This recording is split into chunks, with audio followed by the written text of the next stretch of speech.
Game series between the Astros and the first place Boston Red Sox from the American League East. Good evening, everybody. Bill Brown and Alan Ashby. This place was jumping last night as the Astros knocked off the team with the best winning percentage in the American League. 2-0 Houston last night, Ash. Brett Oberholzer, big night. You get Josh Fields coming out of the bullpen. Nice team game. Running game all over the place. Solid defense. You win a few games like that, and obviously for the Astros, one of their better games of late. That was Astros baseball from the Alan Ashby era. And Oberholzer for the second straight start. 7 innings, no runs. First man to do that his first 2 starts in his major league career with the Astros. He just really put on a clinic again last night, moving the ball around. Good changeup. Terrific, thoughtful game plan. And the defense doesn't hurt a bit. Brandon Barnes got the D started early in the ball game. Fine running grab. Not much there from VR other than the confidence level. Jose Altuve laying out and Jason Castro. A great throw to throw out. Pedroia trying to steal that solid defense. Body in front by Dominguez at third base. All in all, just one of those really good games. And then you close it out with Josh Fields, who comes on, shuts down the Red Sox. The running game, though, was running about as well as we've seen ever for the Astros. 6 stolen bases. Josh Fields, now we get to him. Josh Fields, the guy that comes on, he is the closer for the moment. And it worked out very well last night. High fastballs, blowing these Red Sox hitters away. That curveball can also be dominant, but that high heat able to close this game out for Josh Fields and the Astros. And it all wound up with that 2-0 victory. And we look at some young players with speed. L.J. Hose hitting the ball to right field. Jonathan VR with his legs and contributing out of that number 9 spot in the lineup, too. The guys are good. And when you get the bottom of the order, swinging it well, playing well on the bases, you got a chance. VR has struggled with the bat of late, but that base hit to left field doesn't hurt a bit. He had 3 stolen bases on the game that saw the Astros steal 6. VR seems to be the leader. L.J. Hose has been hitting the ball well toward right field. And he flashed a little running game last night with a stolen base. Robbie Grossman continues to swing the bat well, driving in a key run for the club. And again, Hose going the other way. And that's what we've seen to this point. We had a suicide squeeze on last night. Also a base hit by VR with that bunt game. So the bunting game really came in for the club. The running game was their defense. We've talked about it all. A very well-rounded ball game for the Astros. And it's Jordan Lyles tonight. And the Boston Red Sox have a knuckleball pitcher, Stephen Wright. For more on that, we go to Julia Morales. Thank you very much, Brownie and Ash. As I walked into the clubhouse today, I could tell a very chipper, happy clubhouse coming off that great win, a complete win over the Boston Red Sox. The guys were telling me it's just fun to win, especially when you give everything you've got every single night. And that good vibe carried over into early hitting today. They were getting excited as they were going to face Steve Sparks, the former knuckleball pitcher, now Astros radio broadcaster, to get a refresher as they just faced R.A. Dickey not too long ago in Toronto, facing the knuckleballer there, and they'll face another one tonight in Stephen Wright. It worked then, especially for Mark Krause, who sent the second knuckleball that he had seen on the big league level out of the park. He went 2 for 4 with 4 RBI in that game. And then Brett Wallace also did a pretty good job, hit a double off Dickey along with Jonathan VR. So the Astros looked pretty good against a type of pitch they don't see very often. Krause said that he'll take that same approach today, staying aggressive with the balls up in the zone and lay off the low ones, which is just a big part of his game. When he is successful, it's because he's being very selective at the plate, and it definitely pays off. He'll DH against Stephen Wright tonight, and Sparky said his picks to clicks were L.J. Hose and Mark Krause. We'll see if he's right. The Astros with a need for speed, and they're looking to use it again. The Boston Red Sox tonight, hoping to take the series here at Minute Maid Park. Stay with us.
Sportsnet is brought to you by Southwest Airlines.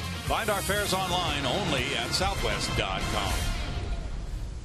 The running Astros have been blazing a trail here in the second half of the season. Alan Ashby. A whole lot of that about Jonathan Villar, no doubt about it. Since he has been with the ball club, not only is he tearing it up on the base paths, already 9 stolen bases, but guys like Jose Altuve, third in the league, up there. We've got new guys like L.J. Hose and Robbie Grossman running all over the place. The Astros now are among the better teams in terms of stolen bases, 79 on the year. They've been caught 37 times, but this running game has a chance to elevate this team quite a bit.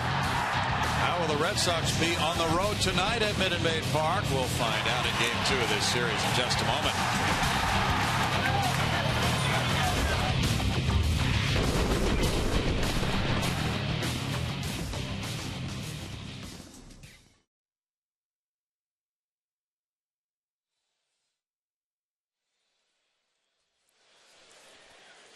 Al Roker overslept. What happened with him?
With the air-conditioned Minute Maid Park, a very good venue for these fans. Here's the lineup for the visiting Boston Red Sox. It was 68-46. Their leadoff man is center fielder Jacoby Ellsbury. It's Shane Victorino batting second in right field. Dustin Pedroia plays second base. David Ortiz is the designated hitter. Batting fifth is first baseman Mike Napoli, with Mike Carp in left field, Stephen Drew at shortstop, Ryan LaVarnway the catcher, Brock Holt at third base. Jordan Lyles goes to the hill, 22 years of age, and Jordan has had a rough go of late over his last 7 starts. Last time out, though, this one in Baltimore, had his moments where he seemed to be coming around, and he's had his moments through the 7 starts. But the Orioles started pecking away, hitting the ball the other way, and that was the point at which Baltimore kind of took over on Jordan Lyles. The Astros took a loss in that ball game, as did Jordan Lyles, and he is 0-2 over his last 3 starts. His last win was against Milwaukee here back on June 18th. So he's 4-5 with a 4.91 ERA. Jacoby Ellsbury steps up, starting the night with a .300 batting average. And he cracks one on a line to shortstop. 1 pitch, 1 out for Jordan Lyles, with Jonathan Villar handling it. Defensively behind Lyles this evening, and you've already seen Jonathan Villar take in the line shot. Defensively, Jason Castro behind the dish. Brett Wallace, Jose Altuve, Jonathan Villar, and Matt Dominguez around the infield. Brandon Barnes is in center field. He's been playing great ball defensively. L.J. Hose flanks in right, and Robbie Grossman in left. Shane Victorino is the batter, American League Player of the Week for the week that just ended on Sunday. For the season, Shane's hitting .286. 7 homers. He's driven in 34. Inside ball 1 for Jordan Lyles, who's won 11 and lost 25 in his major league career. Drafted in the '08 draft, the day of his high school graduation.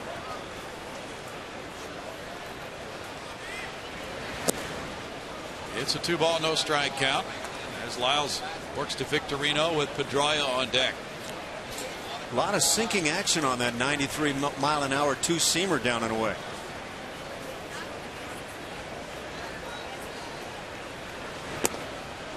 That's ball 3, and it's 3-0 with Brian Knight, the home plate umpire.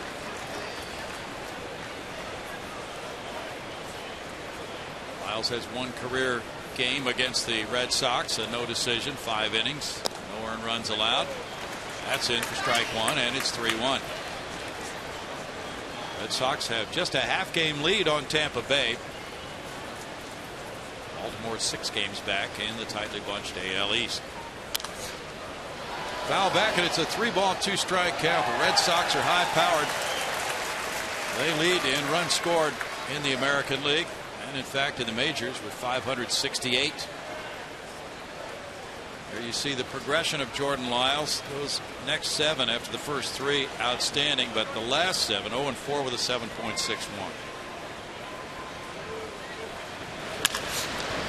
High hopper to first. Wallace to the bag. 2 outs. After falling behind 3-0, that's a nice job by Lyles to come back. He gets away though with a pitch right through the plate and up, and good to see Victorino just put it on the ground to first. Now Dustin Pedroia, and Pedroia leads the American League in games started despite playing with a torn ligament in his left thumb. An all-star again this year. That's the 4th time he's had all-star status. 294, 8 homers. He's driven in 66. He was 2 for 4 last night.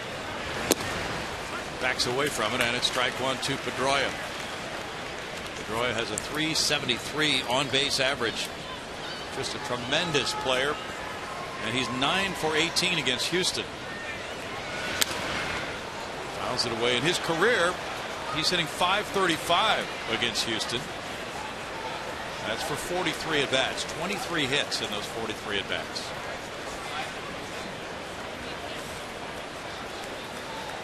Boston starting a 3-city road trip. This is game number 2 of this 3-game set. The finale comes tomorrow night. And he bangs that one foul off his leg. Still 0-2 to Dustin Pedroia. Dustin will turn 30 in another 11 days. John Farrell's club has worked its way into the lead, but not by much in the American League East. His first year at the helm with the Red Sox, 46th manager in their long and illustrious history. He was their pitching coach from 07 to 2010. And pitching has been good for the Red Sox this year. It was good last night. John Lackey, the loser, giving up 2 runs in 6 innings. That's up to Pedroia, and it's 1-2. John Farrell has a nice presence about him, and he does have that kind of big guy's presence. I think a lot of times that can go pretty good ways for a ball club.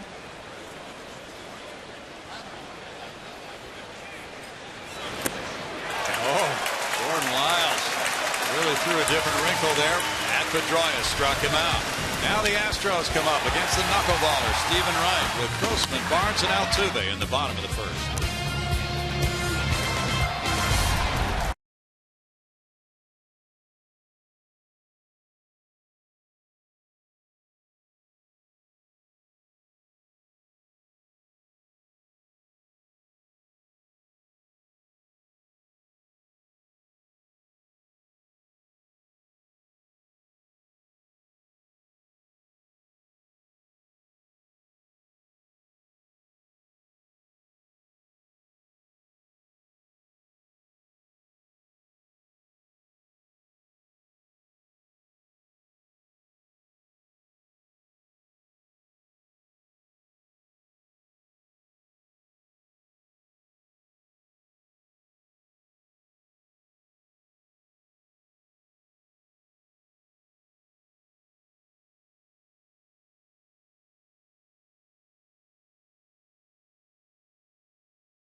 His first major league start will face this lineup.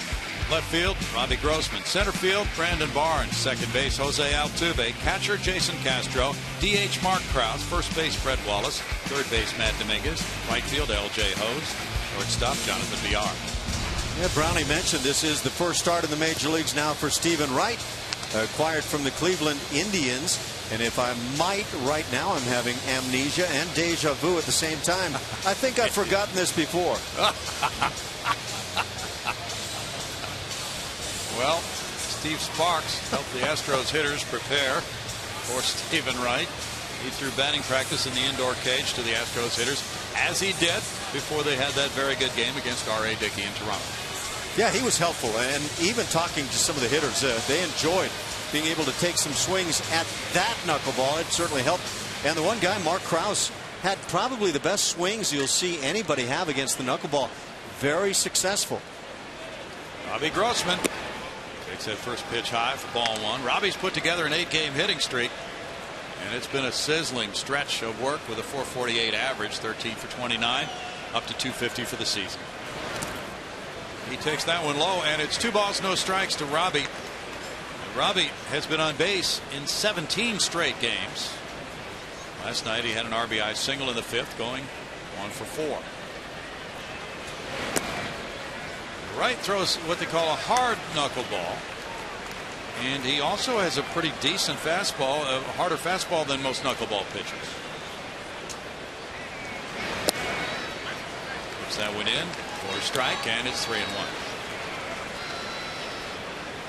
He throws his knuckleball 87% of the time. His fastball the other 13. It's 3-2 now on Robbie Grossman. That's a pretty good one right there. Yeah. And on a 3-1, dropped it in nicely. Here's Robbie, the last 10 days, leading the American League at .448. That is high for ball 4. The check swing call was made by Dan Isakna at third base.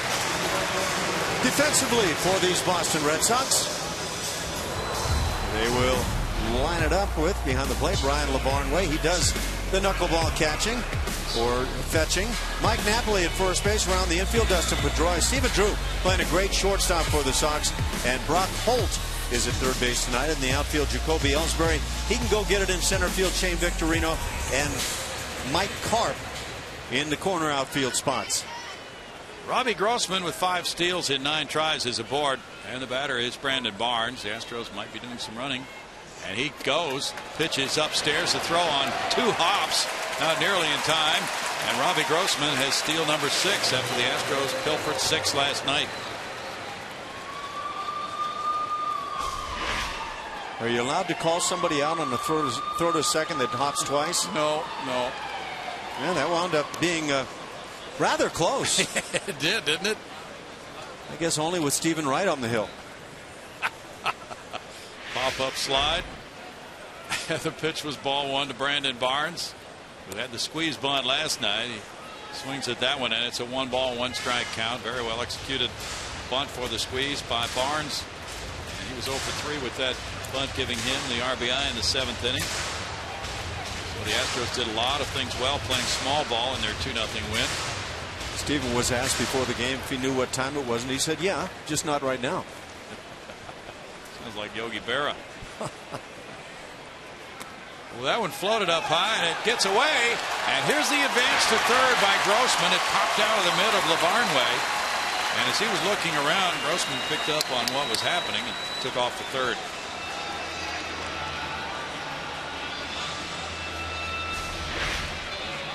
Now this is a tough job trying to be the knuckleball catcher, and LeBarnway thinks he has this one, but a nice read at second base by Robbie Grossman. That's tough to tell where that baseball may be. In fact, I would suggest he may not have known that it wasn't in the glove of the catcher. Well, Barnes is hit by the pitch on a 2-1 count, and that knuckleball is having a problem for Wright now, being controllable. Barnway's out to talk, and that is frequently the problem of the knuckleball pitcher. Where is it going to break? Where should I aim this thing? Between the two guys, the larger problem lies with the catcher. This is just so tough. You have no idea where that thing's going to go. And Brandon Barnes winds up taking one for the team. Does it hurt as much when it's not spinning? Well, probably better than being clipped by a Randy Johnson type fastball. Yeah, I'm guessing. First hit batsman for Wright. He's pitched 12 1/3 innings for John Farrell. Now it's first and third, nobody out for Jose Altuve. Altuve's put together a 7-game hitting streak. His batting average of .283 includes 4 homers. He's driven in 35 and he has a .321 on base average. And Barnes could be running from first now. Altuve was 1 for 4 last night. Typically teams that can run want to try to press that running game against a knuckleball pitcher.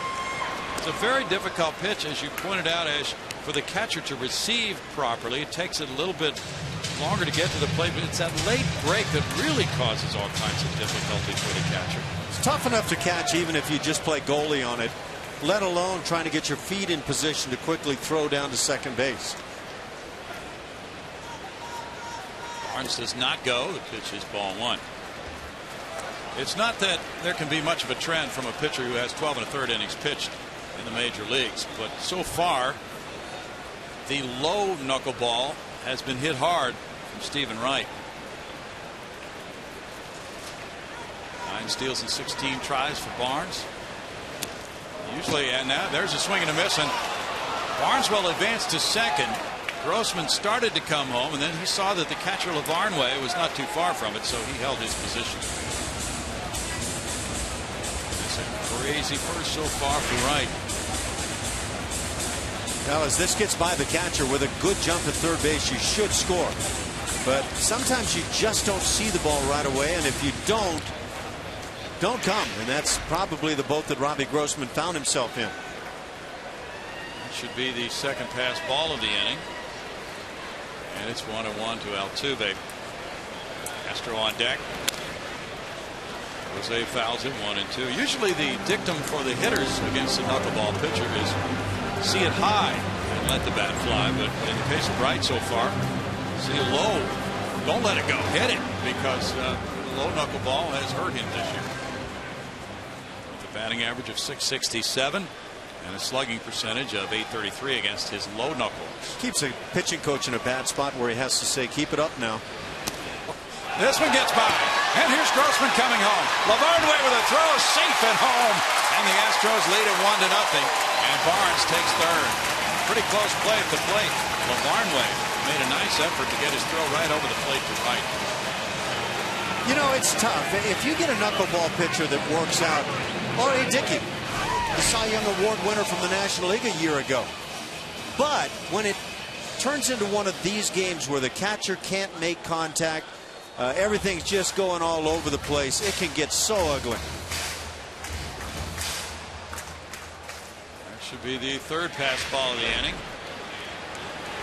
And now in the dirt this time. Comes up with that one cleanly. You know, and if you're Ryan Lavarnway, you're scared to death to put down that next knuckleball call in the inning.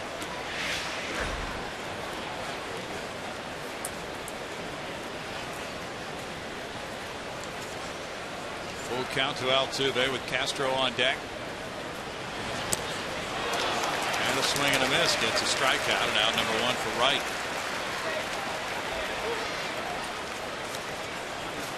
It is the toughest pitch to deal with as a hitter, but it is by far the toughest pitch to deal with as a catcher.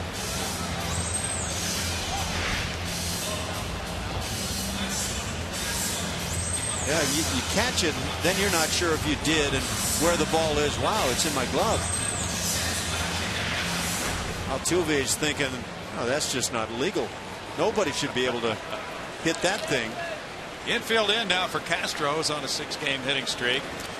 And this one gets by as well. Here comes Barnes, and he scores to make it 2-0. Gets tangled up a little bit with Wright. Oh, yet another one gets by the catcher Lavarnway.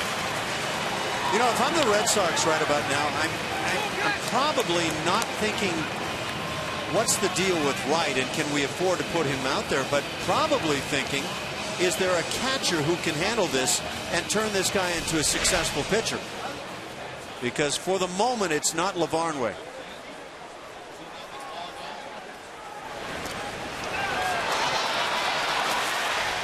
Yeah, just A couple of cheap runs in the inning. Another pass ball. Allowed that run to score. Castro has a 1-1 count.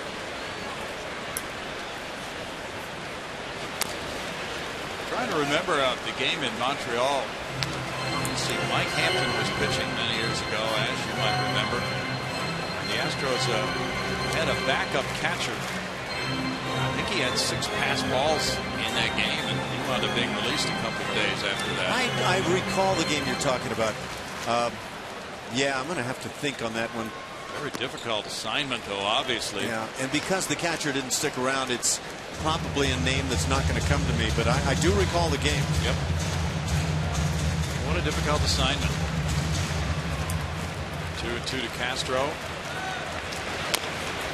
Jason taps the foul. I'll just say this. I have probably far more sympathy, compassion for Ryan Lavarnway than the next guy might have right now.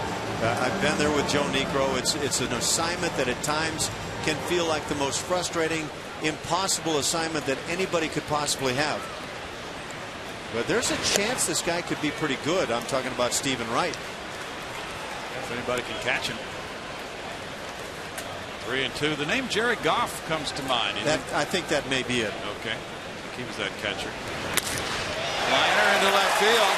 That's a hit for Castro. He might want a double. Ellsbury with a spin, and he'll prevent that double with a great throw into second base. Castro with a 7-game hitting streak. He took the big turn, and he's aboard for Mark Krause now. You know, and for the moment, Jose Altuve is probably thinking in the dugout, how did you do that? That's a good swing. And stayed on the baseball a good long time to hit it in the gap in left center field. Very nice by Castro. Steve Sparks, take credit. Mark, he should take some credit. He's getting these hitters ready.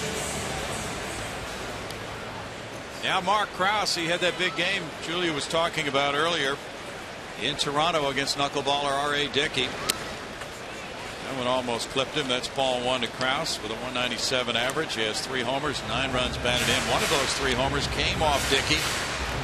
And that was a 2-run shot. It was a big game for him at the plate. He drove in 4 in that one. And the Astros won that game 12-6. This is a much tougher looking knuckleball, in my opinion, than what we saw from R.A. Dickey up in Toronto. Every time we had one of the slow motion replays from behind, the knuckleball was rolling, kind of tumbling to the plate. This knuckleball looks like it is just dancing all over the place. See how that ball's not spinning? Yeah. That's a nightmare for any catcher. Boy. Got his body in front of that one. He didn't catch it. But that's kind of the mantra for a catcher on a knuckleball pitcher. Just get in front of it, right? You can't always glove that thing. Yeah, like Bob Uecker once said, and very astutely, my way of catching the knuckleball is wait till it stops rolling and pick it up. Stephen Wright, 28 years old, from Torrance, California, went to the University of Hawaii. He gets that one by Krause. 2nd round pick by Cleveland in 2006. This is his first year in the major leagues. This is his 3rd stint in the majors this year with the Red Sox. They got him in a trade in July of 2012. I think Mark Krause would tell you right now this is a much tougher knuckleball than what he saw in Toronto. Fouls that one. And Lavarnway's thinking, thank goodness. It's got to be such a tough feeling being the catcher's situation right here.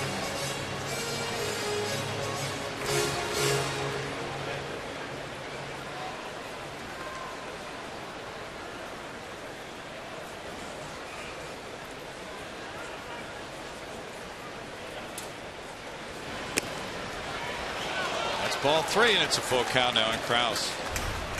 This is the home run that Mark Krause hit against Dickey. Now look at the baseball rolling, and when it rolls like that, some movement in terms of the baseball turning, all the ball does is kind of bounce its way up toward the plate. It doesn't have the severe movements, and Mark Krause destroyed that pitch.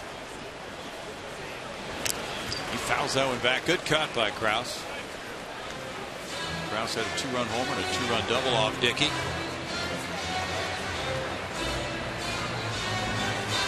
DHing tonight. Chris Carter not in the lineup, and Krause, of course, would rate another start after having swung the bat so well in that game in Toronto. Brett Wallace is on deck. Stephen Wright's knuckleball might be as good as I've seen for a good long while. That's in the air, well foul. He went out and hooked it. The seats down the right field line.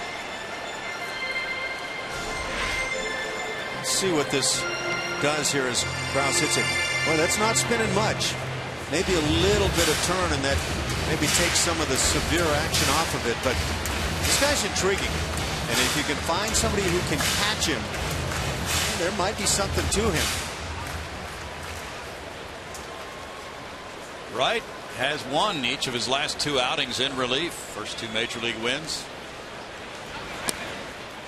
That's a ball. Krause takes a walk. Second walk of the inning. There's been a hit batter. A single. Pass balls. A lot of stuff going on with knuckleball pitchers. And typically, often a knuckleball pitcher has about a 500 record, right, when he's in the starting rotation. If he's pretty good, if he's good enough to stay in that rotation, it's not about the one-loss record with the knuckleball pitcher. It's about the innings that he can give the club. Sometimes, unless you're talking about a couple of brothers named Necro, and of course Phil was one of the great knuckleball pitchers of all time, and a guy who won over 20 games, I believe, more than once on his career. Joe Necro was the winningest pitcher for the Astros back in the 80-81 seasons, maybe 79, 80, 81. He had a tremendous run going. So yeah, there are some guys who can succeed, but you've got to find a catcher who can make it work for the guys, and yeah, it's tough to find. Brandon Workman is warming up in the bullpen already for John Farrell's club. On the Evanston pitching coach, and his Boston club has not had too many problems this season. Now facing Brett Wallace, trailing 2-0 in the first with runners at first and second and 1 out. Wallace has a 6-game hitting streak. That's up for ball 1. Oh, Workman is getting loose. Last night he warmed up a couple of different times. Did not get in the game. He's airing it out right now. And it's a wild ride for a manager with a knuckleball pitcher. Frequently he just leaves him in so he can figure it out. This one gets away from LeVarn Way, and the runners move up on this pitch as well. I hate to say it, but as a manager, there comes a point at which you have to say, hey, look, I got to take you out because our catcher can't catch you. The game's just getting out of control. And you remember that the Red Sox actually have had a knuckleball pitcher many years now, Tim Wakefield, who no longer pitches in the big leagues, very successful. So the Red Sox are not new to the knuckleball. Ryan LeVarn Way may be, and he may be glad to not have to learn any more how to deal with it. So we go to Wallace. Check swing foul makes it 2-1. Castro at third and Krause at second now.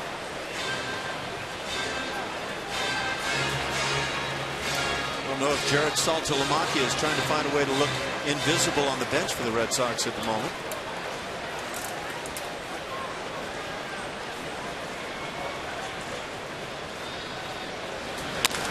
Bouncer to second base. Pedroia takes a look home. Can't do anything about the run scoring in the person of Jason Castro to make it 3-0. The ground out by Wallace, getting his 23rd run batted in. Krause to third base.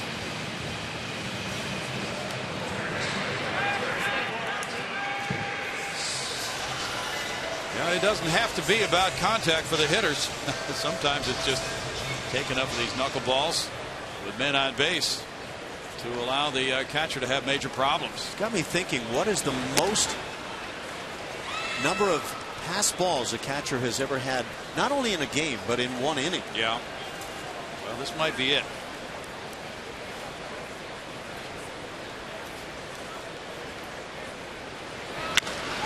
That's a high drive to left field. Carp backing.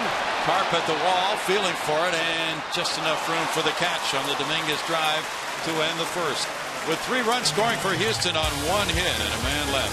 3-0 Astros.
with Astros baseball. No matter what your need, we'll create an experience your group is sure to remember.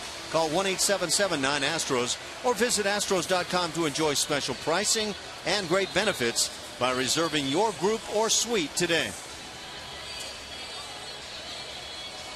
We believe there were 5 pass balls in that first inning. Still trying to verify that information. 2 of the runs scoring on pass balls for the Astros, and they lead at 3-0 as David Ortiz leads it off in the second.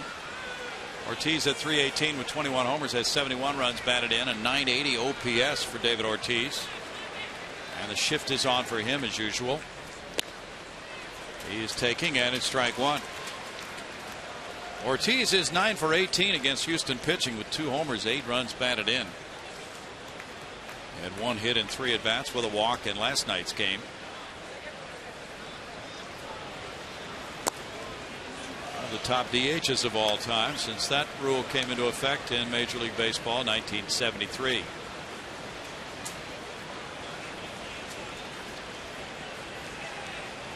He has rebounded with a very strong season this year.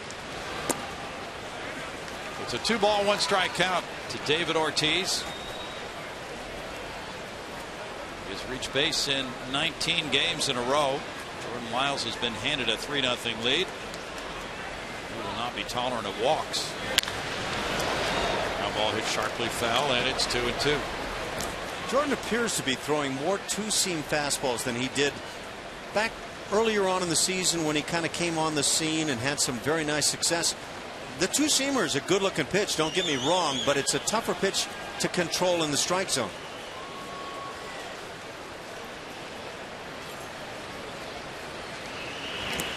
And the dirt there to Ortiz. It's 3-2. David Ortiz will use the entire field, and that'll give you the picture right there. Yeah, the home runs tend to go to right field. Look at the other extra base hits, though. The preponderance toward left field and center field rather than toward right field, and number down the line toward right. That's lashed on a line into right center field. Barnes over to try to hold Big Papi to a single. His footing was off as he got to first base, so he'll hold there. Wouldn't have been able to stretch it anyway. A single for Ortiz. A well-hit ball. But Big Papi can still swing it. There is no doubt, and there's that two-seam sinking fastball left up a bit out over the plate, and Ortiz has seen that a time or two. Nice job by Barnes to get the ball back in quickly. Hit number 1 for the Red Sox. Just checking, there were 4 pass balls in the first inning. Now it's Mike Napoli. Napoli 253, 14 homers, 64 runs batted in. Napoli in last night's game was 0 for 4.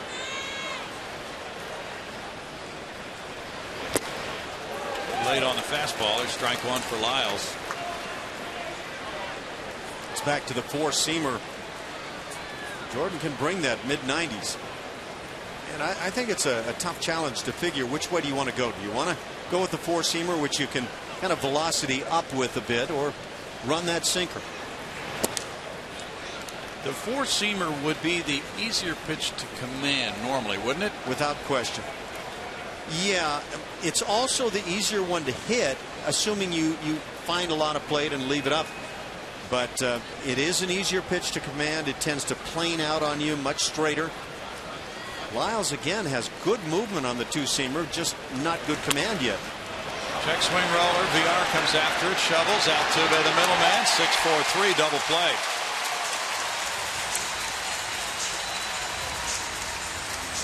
Well, where the Red Sox were having trouble getting any kind of out in that first inning, just as simple as they come right here with the check swing. VR does a nice job making sure he doesn't get caught in between on the hops.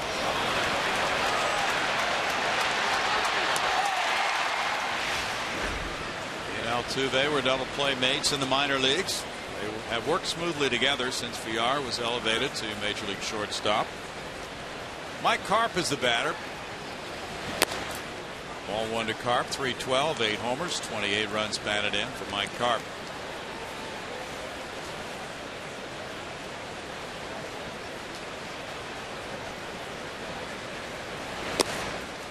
That's in for a strike. That evens the count at 1-1 for Carp. Johnny Gomes was the starter in left field last night. He bats right-handed in this platoon arrangement.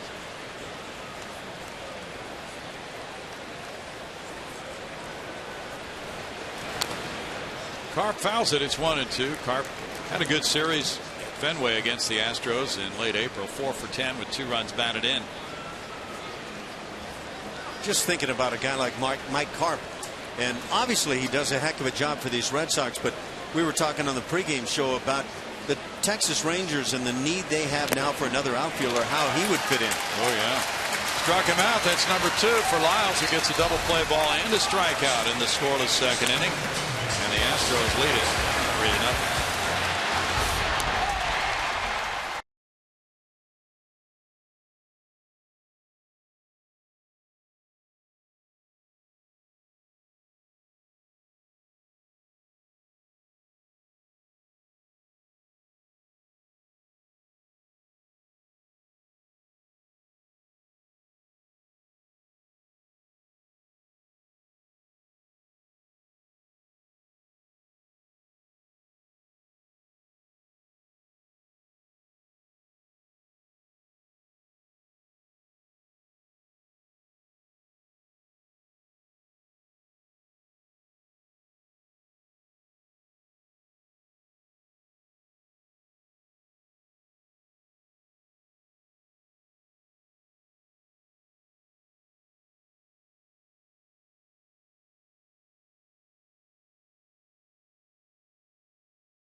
Welcome you back to Minute Maid Park, where it's University of Houston night, and I'm joined with the guy who threw out the first pitch tonight. That's 10-time Olympic medalist Carl Lewis. So I'm so happy to be sitting next to you right now. I'm a big fan, didn't tell you that earlier, but I want to ask you, you just moved back to Houston. What brings you back to Houston? You know what? I'm so glad to be back. The heat, the city, you know, even when I lived away, I was always coming back, and I knew I'd be back here, and I'm just glad to be back here. My son and I moved back in June, and I'm excited to be back home. Good. Well, we're glad to have you back in Houston, and throw out the first pitch today. Last time we saw you throw out the first pitch, I think, was at Safeco Field back in 2003. Not your best performance, but how'd you do today? Well, today was a little better. I mean, you know what? I learned a lesson. Don't aim. Okay. But today I was, you know, it's better to throw a 65-footer than a 55-footer. I found that out. But no, it was great. Just relax. And you know what? I was at home. That's it. You know, the gods of Houston helped me out. I do want to ask you real quick, 6 stolen bases for these Houston Astros last night, showing up the speed. How do you feel about that part of the game? I love it. You know, it's funny because I knew Ricky Henderson very well, who stole tons of bases. And he used to talk about it. I said, man, I got to get you out there and see what you can do. I said, no, it's good because I can't hit the ball. That's the problem. But if you were to get on base, how many bases would you have stolen? Well, I think I could have done very well because, you know, a lot of it is the first step. And as a sprinter, your start is important. And so that was why he did it so well. And I think I'd had a very good career as coming in as a designated base stealer. Do you enjoy watching this young team?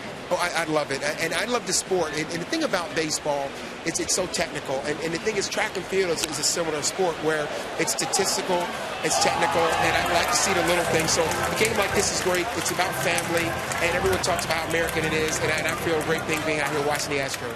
We are so thrilled to be joined by you tonight. You did a great job throwing out that first pitch, by the way, I have to say. Well, great. Thank you very much. And so go Astros. Brownie. Well, what a star he was in track and field. Thanks, Julia. Nice to have him moving back. Meanwhile, we've had a new pitcher come out for the second inning, Brandon Workman, in 4 games, 3 as a starter. He's 1-1 with a 3.54 ERA. A very difficult beginning to this game for the Red Sox with the 4 pass balls, but all 3 runs allowed by Stephen Wright were earned in the first inning. 1 inning, 1 hit, 3 runs. He walked 2, had a strikeout. O.J. Hose fouls it back, and it's still a 2-2 count. Workman is a native Texan, born in Arlington, lives in Bowie, Texas. Listed at 6'5", 225, the 4th pick of the Red Sox in the 2nd round, actually, in June 2010. I never thought I would come to the defense of a knuckleball pitcher, but I'm going to a bit this evening. Okay. I feel like it could have been much better, and I just have the sense in watching what I saw, that knuckleball from Stephen Wright, that given a chance with a catcher that handles that well, that he could be successful. I really feel like he's out of the ball game simply because it was getting so ugly for the Red Sox. That's the way it looked.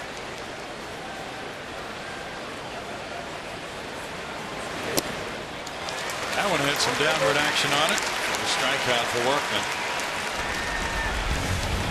You know, you can watch it on TV and it can look not very good, not very professional. But you have no idea how bad it can feel behind the plate. You try to get leather on it sometimes is your great goal. And in that sense, Lavarnway's making a little contact, not much. But 4 pass balls in 1 inning, from what I can find, ties a major league record. Not fun behind the dish. Jonathan VR takes a breaking ball, ball 1. Now somebody out there is going to be saying, Ash, why didn't they just remove the catcher and leave the pitcher in? Yeah, well, who do you put in? You put your frontline catcher in there and ruin him, and it's just a tough gig. And until you find that guy that can get it done behind the plate, your starting pitcher or knuckleballer just has no part on the team. 1 ball, 1 strike to Jonathan VR. Spark plug last night, and it's 2-1. Jonathan had been leading off, but batting 9th again after going 2 for 2 with a walk in last night's game and stealing 3 bases to give him 9 steals for the year, 11 tries. Here's what I could find. There's a couple of names that go with 4 pass balls in 1 inning. Slapped up the middle and by Stephen Drew into center field for a bouncing VR single. All right, fire some names out. Nice to see you with Jonathan VR. I'll get to that in just a moment as we have a little read for you. MLB.com at bat. That's MLB.com at bat is the #1 source for live baseball everywhere you go. Available for iPhone, iPad, Alan Ashby's Android, and BlackBerry 10. That's for Brownie. At bat delivers Astros baseball at its high-tech best. Text at bat to 31826 or visit Astros.com for your details. Have a bowl of those blackberries for breakfast. Oh, that blackberry. Never mind. These have got to be good this time of year, too. Yeah. Robbie Grossman, again, all the trouble, drawing a walk, stealing a base, showing bunt now, taking ball 1. Okay, so here you go. Okay. Some guy, and I never heard of him, 1954. Ray Katt, K-A-T-T. New York Giants. New York Giants, 1954. Was he the guy who was catching Hoyt Wilhelm? It might be. There was an announcement. We didn't hear all of it on the press box. 1954. It was in the 8th inning, to be specific. Gino Petrali, the other one with the Texas Rangers in 1987. And that was not with Nolan Ryan on the hill. I have no idea. Was that Charlie Huff? Charlie Huff was probably the guy. Probably was. So Gino Petrali, isn't he one of the 7 guys with the no-hitters for Nolan? I think he is. So some days a diamond, and you can figure the rest out. Well, what a contrast. Nolan Ryan and Charlie Huff catching those 2 guys. Catching in parentheses. Runner going, and without sliding until the very end, VR steals the base, but that's a way that a base runner can get injured, and yet he steals it. Number 10 of the year. What exactly was that? You got to ask, what's on a guy's mind right here? You're going, you're trying to steal, and now you head in. That's, well, like you say, Brownie, you can get hurt. You can hurt somebody. That is very odd for Jonathan VR. He was almost tagged out. 2 balls and a strike to Grossman. Strange stolen base there. Now it's 3-1. That's the video you send to guys of how not to do it.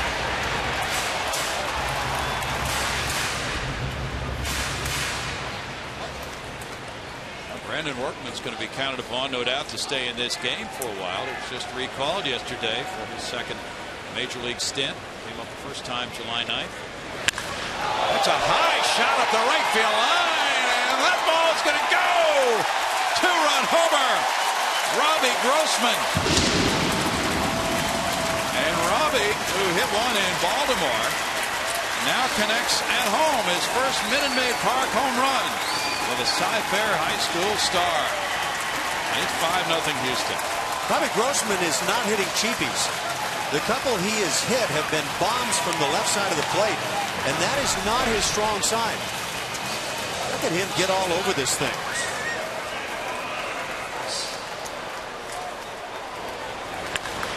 Both of those home runs for Grossman right in the same area.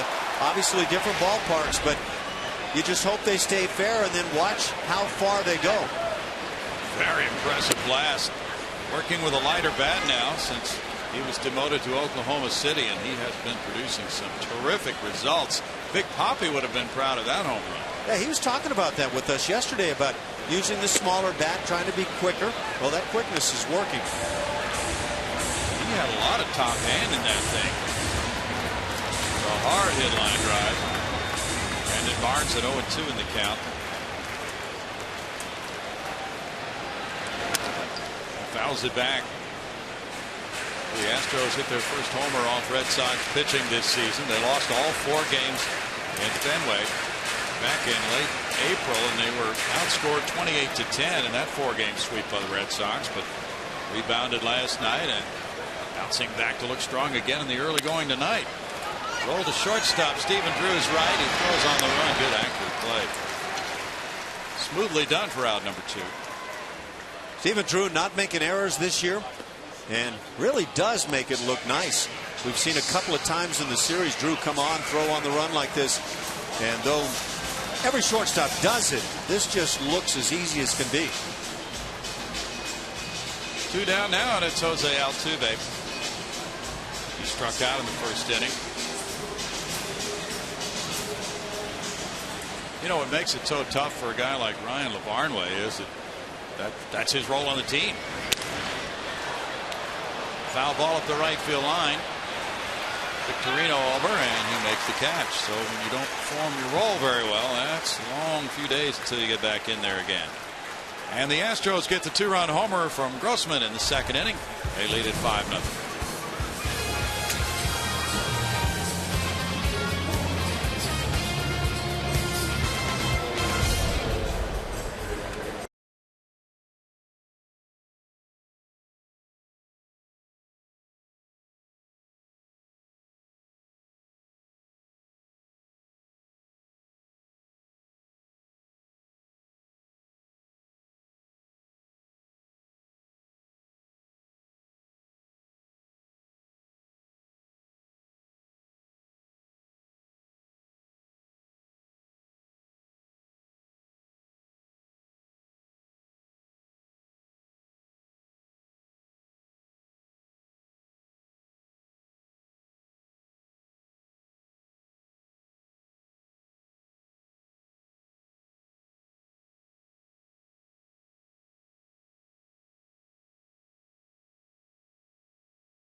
President Reed Ryan here in the booth, and you always make the rounds in this ballpark. You've got to be feeling some pretty good vibes from the fans tonight. I tell you, I am, Brownie. It's been exciting. I'm thinking of Ash. I know. I mean, I knew this was coming up. I knew it. You know what it's like to catch a knuckleball, and people have no appreciation for that. And I'm walking around the stands, and these fans, they're great. They're like, they can't catch that ball. And it's just so much harder than it looks sitting in the stands or up here in the booth. Reed, I just made the comment. I never thought I would defend a knuckleball pitcher. But tonight I really feel the need, because I thought Stephen Wright had a great-looking knuckleball. But if you can't get somebody behind the plate to handle it, then basically the game gets too ugly to try to play that way. Well, I had the benefit of, as a kid, getting to see Joe Niekro and then Charlie Huff with the Rangers when my dad was up there, and I played catch with those guys. And you have somebody throw that slow and actually hit you on the foot or in the knee makes you feel very dumb, but it's just so hard, and it just, everybody should have to try to catch one. Dumb was not the emotion I went through. Now, Reed, when you were pitching at TCU, were you ever tempted to dabble in knuckleball? You know, I did not have a very good fastball, as you know. But no, I was not tempted to throw the knuckleball.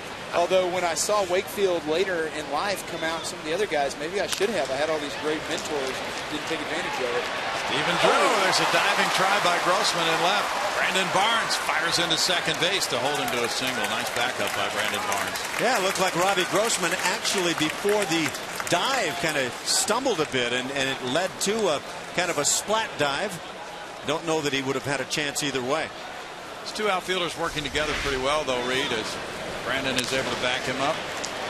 Well, I think that's been the exciting thing about seeing Robbie come up is, you know, he has great on-base percentage, but this time he's hitting and he plays good defense in the field. And, you know, these young guys, we're seeing the maturation process take place on a daily basis before our eyes, and it's just exciting to see. You're right, Ash. You got curve sharp. Yeah, I think one of the mowing lines got him. Oh, well. It happened to the best of us. Yeah. Ryan LaVarnway takes strike one. Well, Reed, you've had a chance now to settle into your new job now and meet a lot of people, kind of get the pulse of things here, and you've seen all this excitement from the young players coming up. And boy, Brett Oberholzer, he has been amazing in his two starts, hasn't he? I mean, he has. He and Kosar, and then you see, you know, a young Jordan Lyles still throwing, you know, some great games this year. People are feeling the buzz, and that's leading into our season ticket renewals, which are starting this week. And, you know, we're very excited to announce that prices will remain flat. We're not having any kind of price increase. And obviously want to say thank you to our fans that have stuck with us over the last couple of years as we've kind of ripped the Band-Aid off and gone through this rebuilding process. And games like last night really vindicate what it is we're doing as an organization. It's fun to see. Well, you know, Bud Norris moves on, but that means there's an opening there for somebody else, and some guys are really trying to seize those opportunities to be in this rotation for 2014. No doubt. I mean, I think that's the deal, is guys are saying, hey, I want to be a part of this club, and I want to pitch well down the stretch and impress this group, because not only do they know they have competition here within the staff, but they know there's competition from guys like Wojciechowski, Fultonevich, Martinez, Tropiano, these guys that are coming up through AA and AAA that are all doing really well right now. I think the one thing that really stands out for me with this group of young pitchers on the scene here for the time being is you're not looking at guys trying to find a way into the big leagues with a fastball at 90 to 92, but you're looking at the real legit stuff. And Jared Kozart really leads the way with that 94 to what we've seen up to 98 mile-an-hour fastball. Jordan Lyles at still a tender age of 22. I think from what I'm watching tonight, he's trying to figure out, am I a four-seamer guy at mid-90s or the two-seamer with a lot of movement? And you hope he works through that real soon. But, yeah, it's great stuff that you're seeing from these guys. I mean, it is. And you know, there's some of the numbers right there. I mean, between Oberholzer and you know, Lyles and the whole crew, I mean, it's been fun. And Brad Peacock, don't forget about him as well. Yeah, that's right. Very good arm. Well, and, you know, the games this year that I've been at, and I got here in May, we've had a lot of leads, you know, late into the year. And, you know, sometimes you just run into those type seasons where that happens, you know. And it's not that we don't have some guys that have, you know, had some good outings out there. Just sometimes it doesn't bounce your way. And I think folks are seeing that, you know, there's a lot of talent here and that it's going to straighten out. Brock Holt, who played at Rice University, takes strike one. And he's the starting third baseman tonight, hitting .261. He's driven in 10. As you've had a chance to look at these guys through that developmental stage at Corpus Christi, and you've seen the guys move up there from AA to AAA, Oklahoma City, and they've come from A-ball and Lancaster. Here's a chopper to Dominguez. Dominguez firing to second. Good play there to get the force. And he took a risk, but he made a perfect throw. That's a gutsy play. And many a third baseman will go ahead and get the sure thing out at first base and enable that runner to move up. If you're the pitcher, though, you're really glad for the guys that have the ability and the forethought to be able to make this kind of a play. No hesitation at all. Wow. Yeah, that's quality work. And now back to the top of the order, Ellsbury. So you're better equipped, Reed, than we are, certainly, to talk about the future of the team, because you've seen these guys as they progress and move up the minor league chain, and we've seen them come here from Oklahoma City and a lot of other movement throughout the system from A ball to Double A. There are good things coming. There are. You know, it gets real exciting when you start talking about the arms, because that's kind of the commodity of baseball, and we've got a lot of arms, but there's some guys that can swing it too. You know, I think people obviously know what Springer's done, but Stassi, the catcher down in Corpus, who came over in the trade with Oakland last year, has been extremely hot of late. Santana's been back in Corpus, right fielder, you know, swinging a really hot bat lately. And, you know, there's talent around the system. But I get personally excited growing up as the son of a pitcher, seeing these arms, because they enable you to do so many things. And you've seen what Jeff and the crew have been able to do down the stretch with some of these trades. We're really starting to stack up the prospects. Yeah, there's going to be some lively competition among those prospects, and that brings out the best in them. David Martinez from Venezuela, and he's really been rolling. Leads all minor leaguers in wins with 13. You mentioned Stassi with a home run bat, and boy, the catching core, that's very deep in the Astros system. No, it's been great. And I'll tell you what's neat about Martinez. I saw Jason Hirsch a couple years ago. He actually has the record tied with Martinez for 13 wins, and in a minor league season, you know, it's a month shorter. That's a lot of wins, especially when you're trying to get guys innings. And, you know, he could blow that record right out of the water. It's going to be fun to see him down the stretch. What can you tell us about Max Stassi defensively? We've heard all about the home runs. I have not been able to see him with my own eyes, Ash, to be honest with you. It's just been on video since he came up. So I don't have any kind of reference. I'm sorry about that. But I'm going to be getting back down there next week. So hopefully I'll have a report for you. High drive, and that's going to head for the seats. A two-run homer for Ellsbury, and the Red Sox are on the board, trailing 5-2. That is the Jacoby Ellsbury that 2 years ago hit 32 home runs and was second in the MVP voting. Little guy, but big bat. That's impressive for the kind of speed he has. Yeah. That ball was hit a long way. Guy with 40 stolen bases and hit it like that. And run number 6, he's driven in 40 this year. That makes it 5-2. Ash, does this team of ours remind you of anybody? I mean, the years you played, you went through kind of every part of the cycle of a club, championship teams, rebuilding teams. Is there any that jumps out at you? You know, I would say most of the years that I was with the club, it was a team that broke spring training and thought they had a chance to win. Yeah. It wasn't always the case in the end. But I can't say I was ever with one of these types of teams where you just feel like, well, everybody out here is trying to develop and become a major leaguer. And therefore, a lot of times what winds up happening is that you don't have that sense of team so much as what you need to do individually to stay in the major leagues. And I think that can lead to issues for a ball club at times. But no, I can't say that I was ever with this type of a unit. The only time I was now, other than not in Houston, but in Toronto, I was with that expansion team first couple of years. Now, shortly thereafter, they turned into a very good club. So, yeah, you can turn it around quickly. Victorino on the 0-2 pitch, singles up the right field line. So for folks who want to get in on that season ticket package for next year, what do they need to do? Well, the neat thing is right now behind home here, if you're out at Minute Maid Park, we actually have a season ticket service team, and they're on hand, and it's our season ticket headquarters, and it's actually the Xfinity Center. So we have representatives there. And then one of the things that Jason Howard and the guys that have been here for a little while started is it's the 30 days of prizes. And so we're trying to encourage people that, you know, we have a lot of different ways they can renew their tickets. We have payment plans. We have some incentives that if you pay in full or you pay early that you get to do these things. But really the 30 days of prizes will be for all accounts that have signed up for 2014.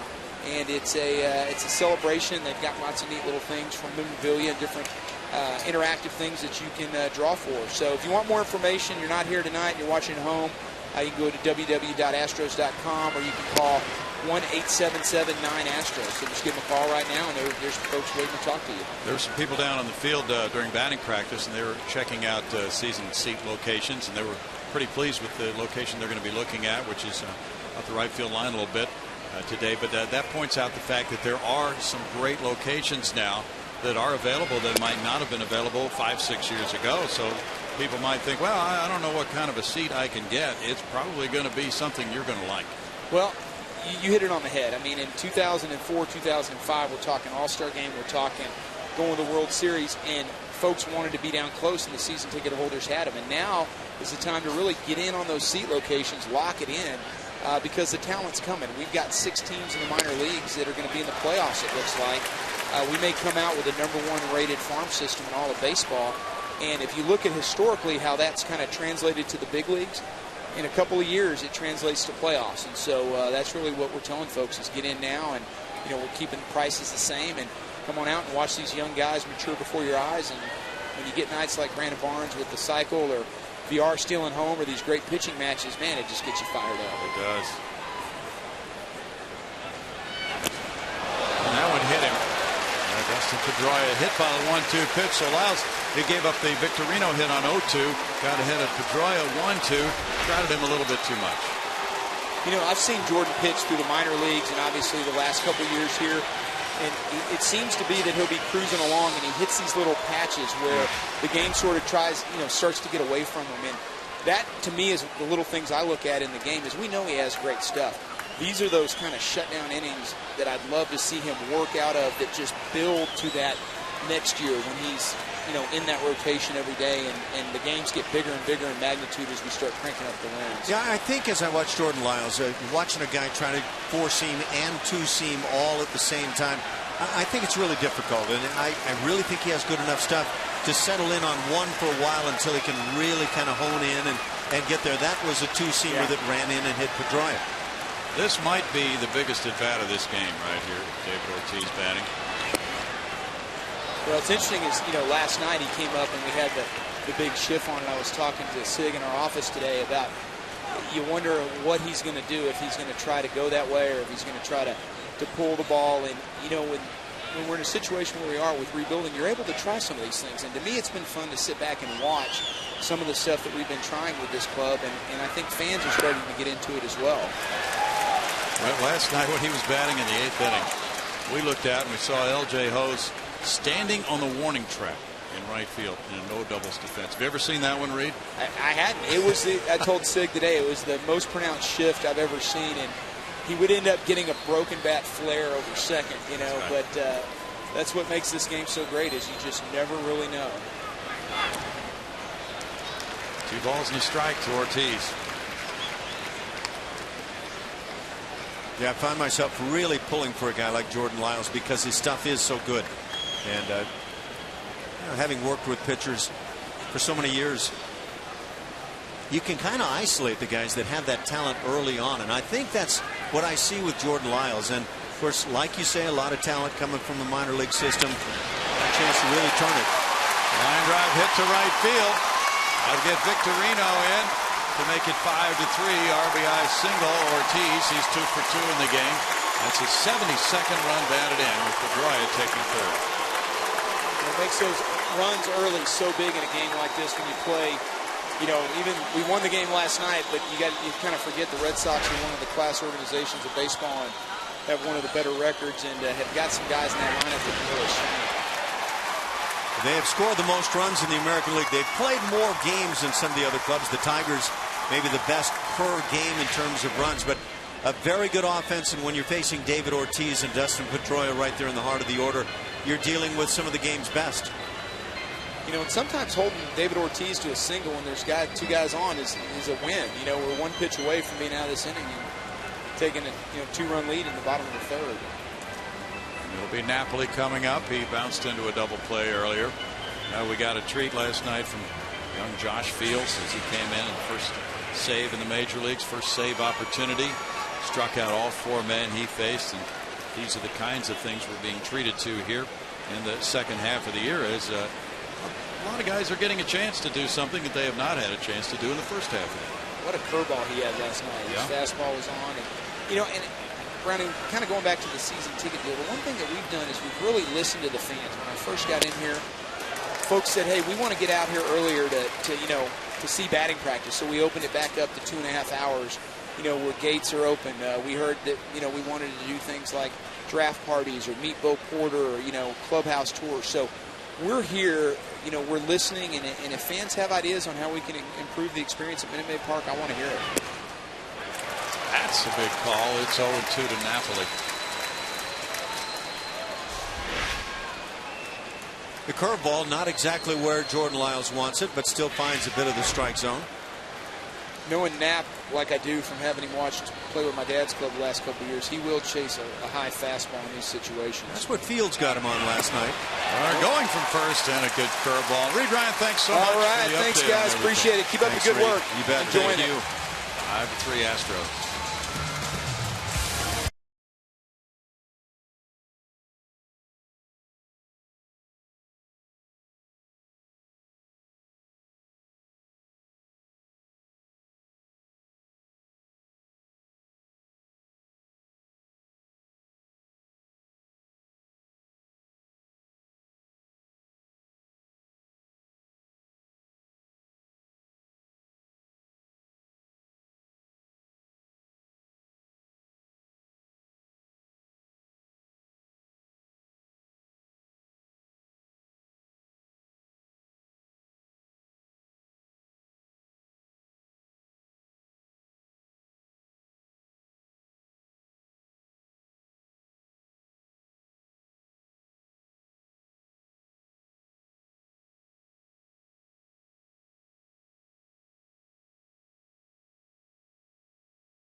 Bottom of the third, log on to csnhouston.com and click on In-Game Live to enhance your Astros experience via computer, smartphone, or tablet. Get in-depth stats and join the social buzz.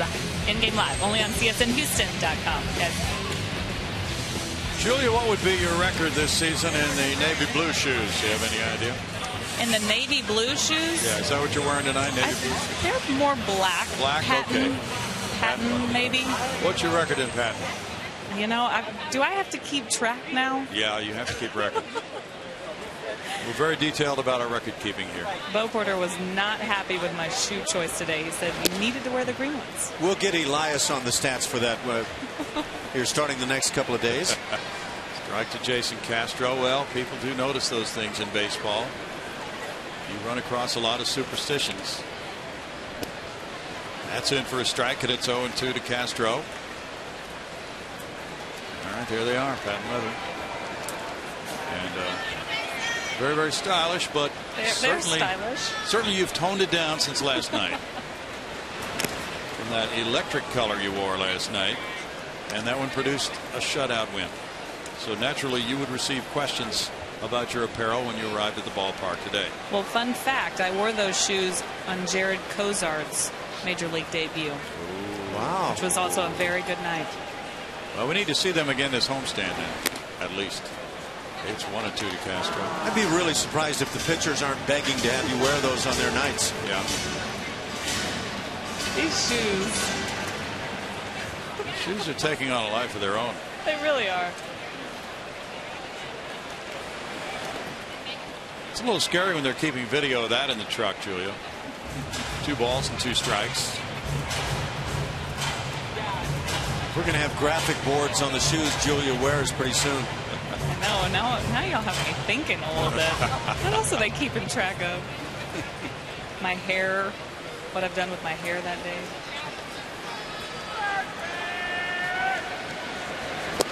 Swing and a miss, and Workman gets a strikeout. Workman pitched at the University of Texas, and as a junior in 2010, he was 12-2 with a 3.35 ERA.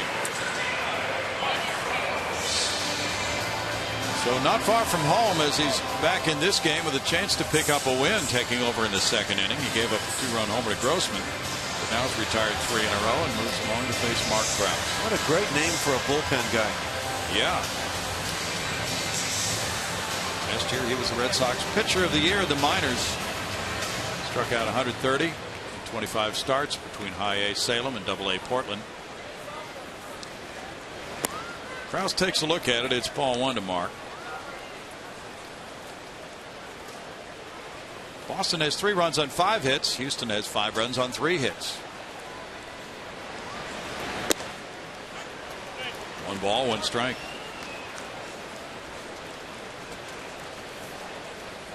Ryan Dempster goes tomorrow for the Boston Red Sox against Jared Kozart.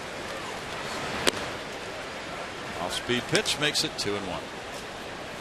But Jared Kozart's first 4 major league starts. Awfully impressive. That first one the best to this point, but he's found a way to battle through any of the issues he's had along the way in each one. Very impressive. Fly ball, and the shortstop goes out. Drew looking at the left fielder who comes in, and Clark with a catch. 2 outs. This moment in history is brought to you by MD Anderson, making cancer history. August 6th, 1993 and 99. In 1993, Tony Gwynn gets his 2,000th career hit. 6 years later to the day, he records his 3,000th career hit. His 4-for-5 night in 99 passes Roberto Clemente for 21st on the all-time list. Tony Gwynn, one of the game's great left-hand hitters of all time.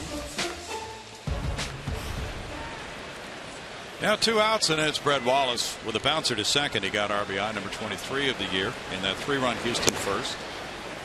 A first inning that included 4 pass balls by starting catcher Ryan LaBarnway. Ball 1 to Wallace.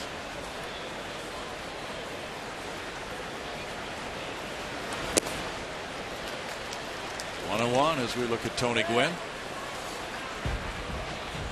He could swing the wand. He could hit the line drives. Not really known as a great outfielder, but he was. He was terrific.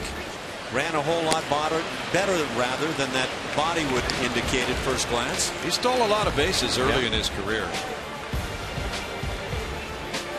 Great respect from teammates and opponents. Terrific hitter.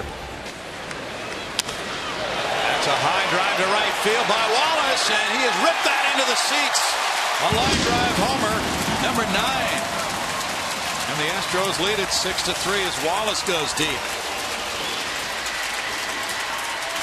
Or he unleashed a quick swing on that 2-1 pitch. More and more, he's starting to look like a guy who can drive the baseball. And they tried to come in, and that's what teams are going to do, and Brett had an answer.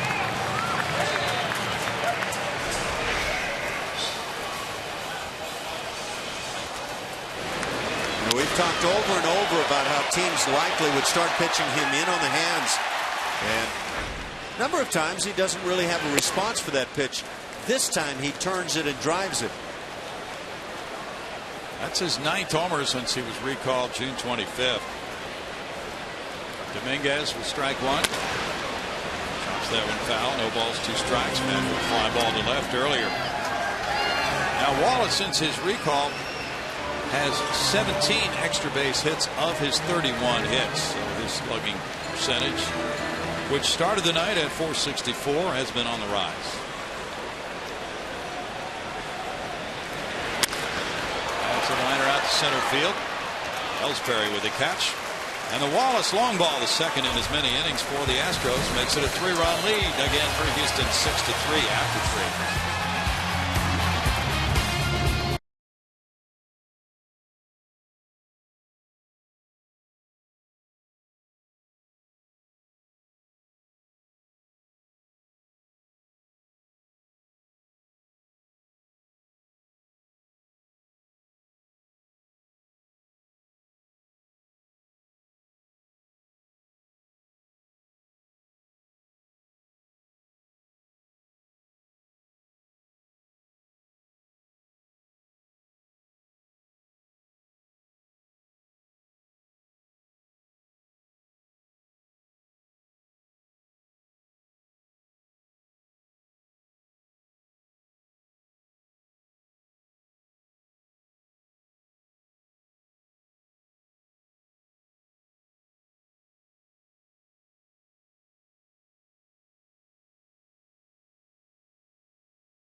quote of the day. It's from Brett Overholtzer on last night's win for him. He said, "I didn't want to come out of the game. He didn't reach for the ball right away, so I got a second win. Bo told me, this is your game, but I got the righty ready. What do you want to do?" Jason and I looked at each other and said, no, we're going to get through this. Impressive stuff from Obi. Red Sox had the tying run on third in the seventh, so that's when Porter went out to talk to him, and Obi ended up striking out Brandon Snyder to end the inning, get out of trouble, and making 14 scoreless innings in his first 2 starts, guys. Yeah, he saved something for the very last hitter in that game last night. There's ball one to Mike Carp. Carp with a broken bat roller hits it out to Altuve. And the barrel of the bat made it almost out to where Altuve started. That's out number 1. Overholtzer 2-0 in those 14 innings in his first 2 major league starts, allowing no runs, 7 hits, and a great strikeout to walk ratio of 8-2. First Astros starter ever to throw at least 14 scoreless innings in his first 2 starts. And the last pitcher to do it, period, was Marty Bystrom of the Philadelphia Phillies way back in 1980. There you go, right back on Marty Bystrom again. We've got the Marty Bystrom fixation. Marty Bystrom was quite good in 1980. Yes, he was. Stephen Drew singled to left center field. And that was that fantastic playoff series, of course, after that season between the Philadelphia Phillies and the Houston Astros. But Marty got hurt in the second half of the year, didn't he, Ash? I think he may have. I don't remember a whole lot of the specifics, but I sure remember some of the names of that club. Ball 1 to Drew. Yankees won, White Sox won. They've played 4 at U.S. Cellular in Chicago.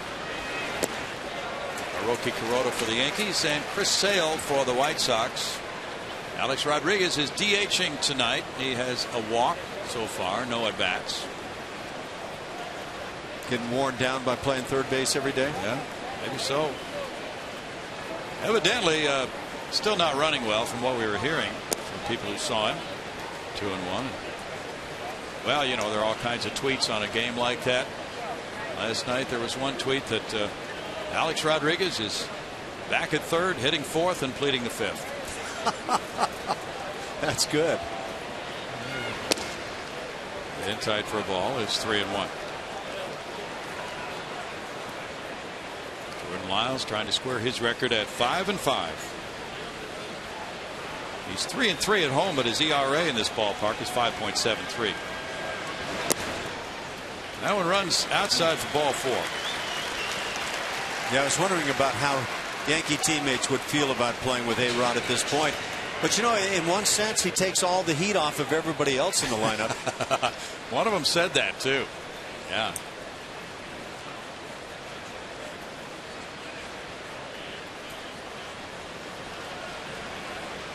Not sure what that was all about, but Jordan Lyles with a runner at first works to Ryan LaVarnway. We had to look around to see if somebody's headed for the mound for a ceremonial first pitch here, but that is not the case. LaVarnway struck out looking in the third.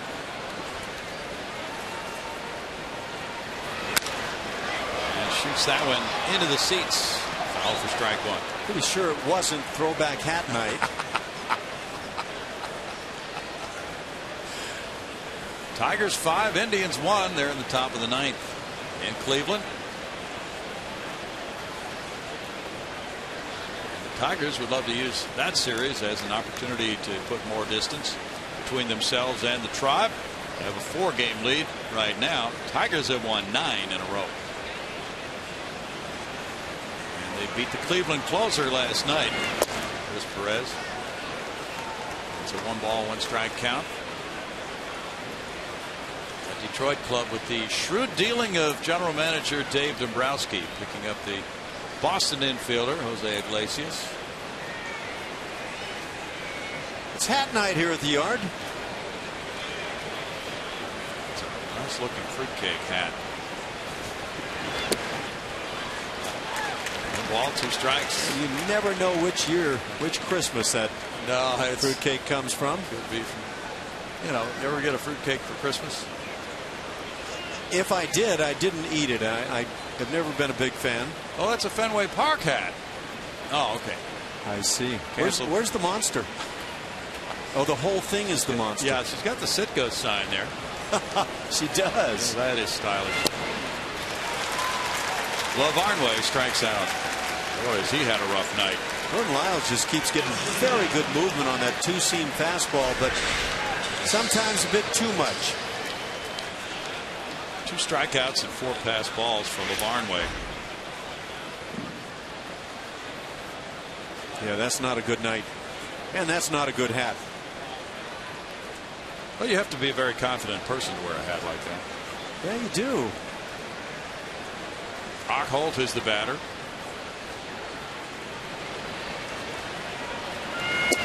Holt takes, and there's strike one. We mentioned he played for Rice University 1 year. He was the leadoff man that year. And hit very well. 379 in the 09 season in the NCAA tourney. He was a factor. He's from Stephenville, Texas. Pittsburgh drafted him in the 9th round in 09. Traded him to Boston after last season. That was a big deal with Joel Hanrahan accompanying Brock Holt in that trade. For 4 different players, including Mark Melanson, who has worked out very well for the Pirates this year. So both teams reaping the benefits of that. And last year, Brock Holt, as a Pirate, had a 4-hit game against the Astros in Pittsburgh. September 4th, that was a game Jordan Lyles started. And he went 3 for 3 off Lyles in that game. He chops this one. Lyles over to his right and throws him out. And that's a 0 for Jordan in the 4th inning as the Astros lead it after 3.5, 6-3.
Ready for the Texas Country Street Fest this Saturday from 2 to 6 p.m. on Crawford Street. No game ticket is required, so come enjoy cold beer and live music from the Josh Fuller Band. First 10,000 fans at the ball game get an inaugural AL West baseball courtesy of Dayhill. Call 1-877-9-ASTROS or visit astros.com for tickets. Okay? Thank you, Julia. It is 6-3. The Astros lead it. They've been out hit 5-4 by Boston. Inside cool Minute Maid Park.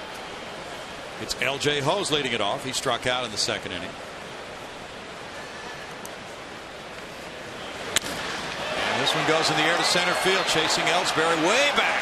That one will roll up Townshill, all the way up to the top of it, up against the base of the flagpole. Here's Hose headed for 3rd. He is in with a triple. First major league triple for L.J. Hose. He's making the most of this opportunity. He got traded over in Baltimore, got a chance to play, and had some swings that weren't maybe his very best, but now driving the baseball, you get it over the head of Jacoby Ellsbury, you're doing something rather special.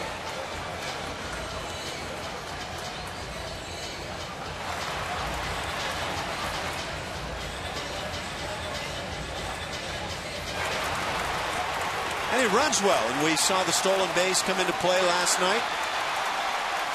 Yeah, that's a nice way to get things going in the bigs. That brings the infield in with nobody out.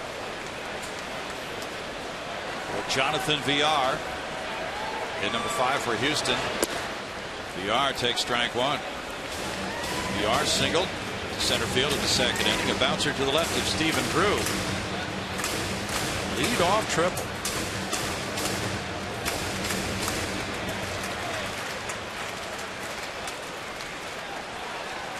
Very close to the bag there is Holt. It's 1-1. VR put down a bunt single in last night's game. 7th inning after a double by Hose. And that set it up for a squeeze bunt by Brandon Barnes later in the inning.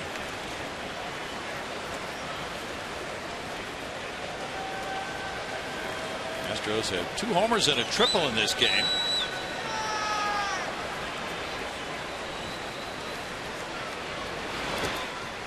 There's a stop by LaVarn Wade. And it's 2-1. It's the Red Sox who are leading in total bases in the American League. They're also leading in doubles and triples, but the Astros are picking up more extra base hit than their opponents. Robbie Grossman on deck. Workman had a good start and got a win against Tampa Bay July 30th with 1 run allowed in 6 innings. That makes it 3-1 as we revisit the 3-base hit. Yeah, I thought when this ball was into the air that Jacoby Ellsbury, who runs down just about everything, might get to it, but not to be the case. And L.J. Hose had triple on his mind all the way.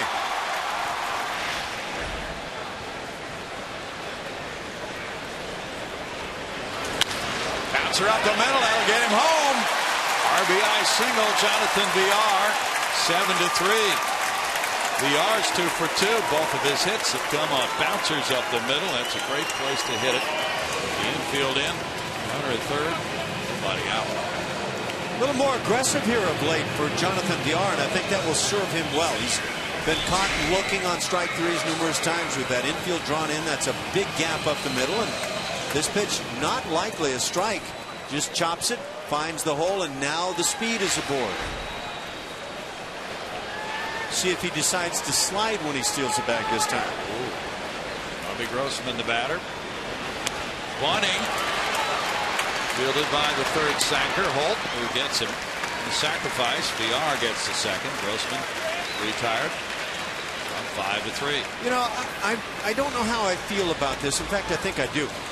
As easily as VR has been swiping bags of late, probably inclined to let him swipe a bag if that's the inclination to move him up, and then let Robbie Grossman, who has been swinging it well, get the swing in. I have a feeling he was possibly trying to lay one down for a hit, although he did turn early. I would have to check and see if the official score awarded him a sacrifice. Bo Porter talking with him right now.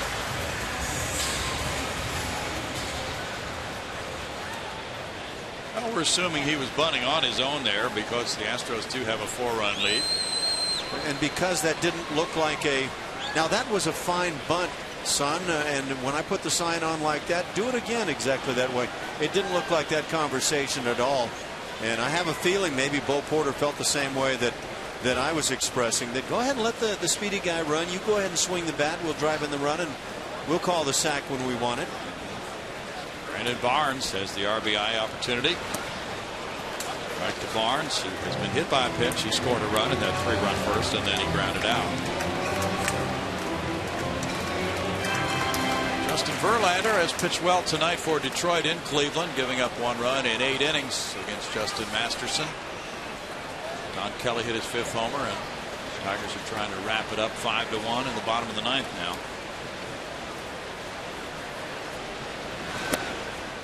With VR feeling very frisky on the bases, and he now has 10 steals. He hasn't played all that many major league games. Let's see, this is game number 15 for him. Dustin Pedroia is trying to cut into his lead at second base there.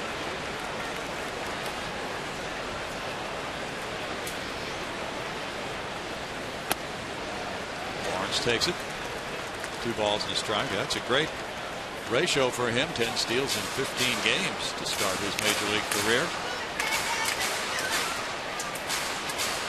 That'll get you a raise if you keep that up. You know it. He had 31 stolen bases at Oklahoma City.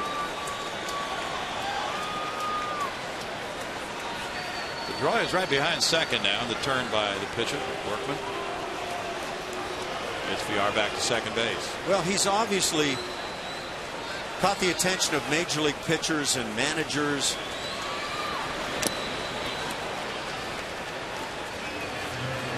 Two and two. Yeah, that's enough. 10 steals and 12 attempts so far to circulate around Major League Baseball pretty quickly that he is somebody to be watched. Picking up a few hits here of late. Batting average bumps back up to 245 after getting down in the 180s. His 9 spot has been pretty productive for VR. That's high for a ball, and Brandon Barnes has worked it full now. It's now final. Detroit beat Cleveland 5-1. The Tigers have increased their lead to 5 games over the Tribe. And in the wild card right now in the American League, Tampa Bay would hold down that first wild card spot. Second would go to Texas as of this moment. That's a walk to Barnes.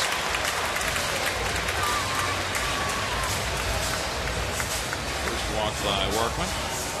CSN Houston has your back court, and that's the back court pass for the exclusive one-on-one interview with Dwight Howard. Rockets backcourt pass, the Dwight Howard interview and press conference. Check your local listings for times and dates.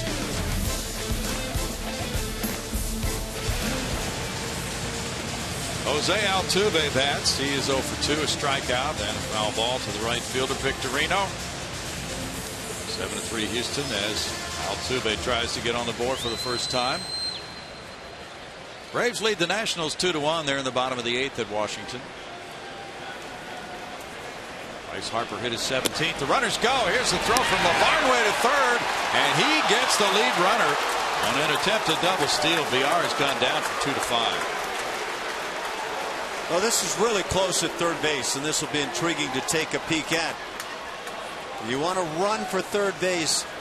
A lot of times you're warned, make sure you know you've got it, and VR may have felt that way.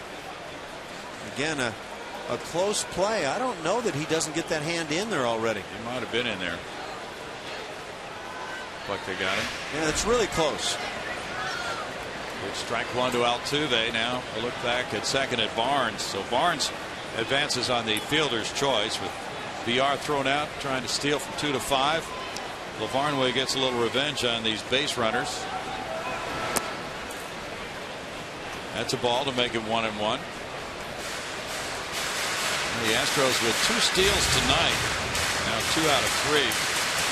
Have stolen 10 bases in 13 tries against Boston this year. It's 2-1. They are 3-11 against the Red Sox, an all-time record, then 3-4 here in Houston. Red Sox club has just been moving along pretty smoothly this year after a terrific start. They got to 20 wins faster than any other Boston club. And that covers a lot of history.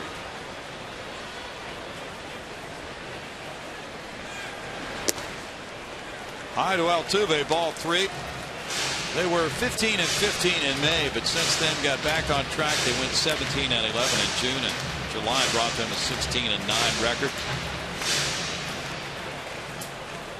John Farrell's club has really been on a nice path this year, and then trading for Jake Peavy. They also got a lefty in the bullpen, Matt Thornton.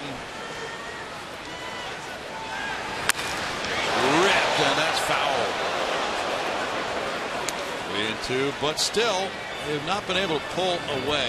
Tampa Bay right on the heels of the Red Sox, just a half game back, and the Orioles are 6 behind.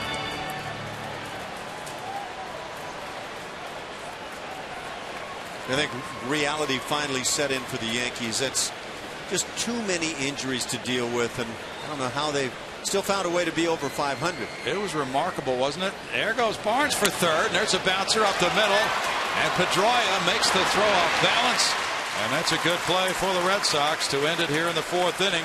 And the Astros pick up a run as Hose starts it with a triple, scores on a VR single, and the Astros lead it by 4, 7-3.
The 9th is our next Big and Bright Friday night as the Astros take on the Rangers at 7:10. Stay after for a spectacular fireworks show courtesy of Marathon Oil Corporation. Call 1-877-9-ASTROS or visit astros.com for tickets. Brownie. We look forward to it. The Rangers on Friday. That's a series that will extend through Monday. The finale of the series Monday at 1:10. That's an unusual start time for a Monday. So if you happen to have that day off, come on down in the afternoon. It's getaway day for the Astros. Jordan Lyles leading at 7-3. Enters the 5th inning of play. And Jacoby Ellsbury's in the box. He ripped a 2-run homer in the 3rd. He's 1 for 2. Takes the curveball for ball 1.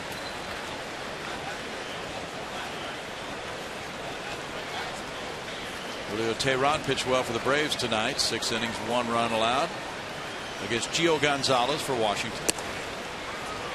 It's 2-0, and it's 2-1 Braves.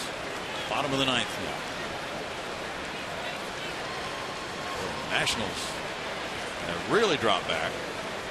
They're 13.5 behind in 2nd place. Atlanta trying to make it a 12-game winning streak tonight. In for a strike to make it 2-1 on Ellsbury. A year ago, Davey Johnson said if he doesn't win with that club, he should be fired. He did win a year ago, but what about this year?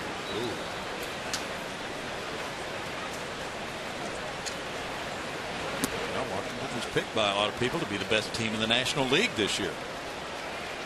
3 balls and a strike. Yeah, I think a lot of the experts saw the Nationals as the National League entry into the World Series. That's a walk. Walk number 2 for Lyles. Steven Strasburg, one of those great arms for the Washington Nationals last night. Close pitch. He's heading to the dugout. Okay. Once. David Johnson wants to know, and now twice. Where's that curveball? Yeah, you got to be kidding back there, Blue, even though he's not wearing a stitch of blue. And so we'll do it a 3rd time in the ball game. You really got to wonder, with 3 pitches like that, the home plate umpire not calling strikes, it just makes it so tough on the guys. Shane Victorino's the batter. He's 1 for 2. But maybe that's what the Nationals are going through. Strike 1. Ellsbury at first with 40 steals. Leads the American League rather. There's Victorino's 9th. Ellsbury's only been caught 3 times, but the Red Sox trail by 4.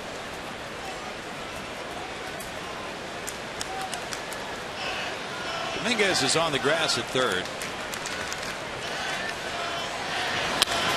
It's a liner up the right field line, headed for the corner, and that's a fair ball.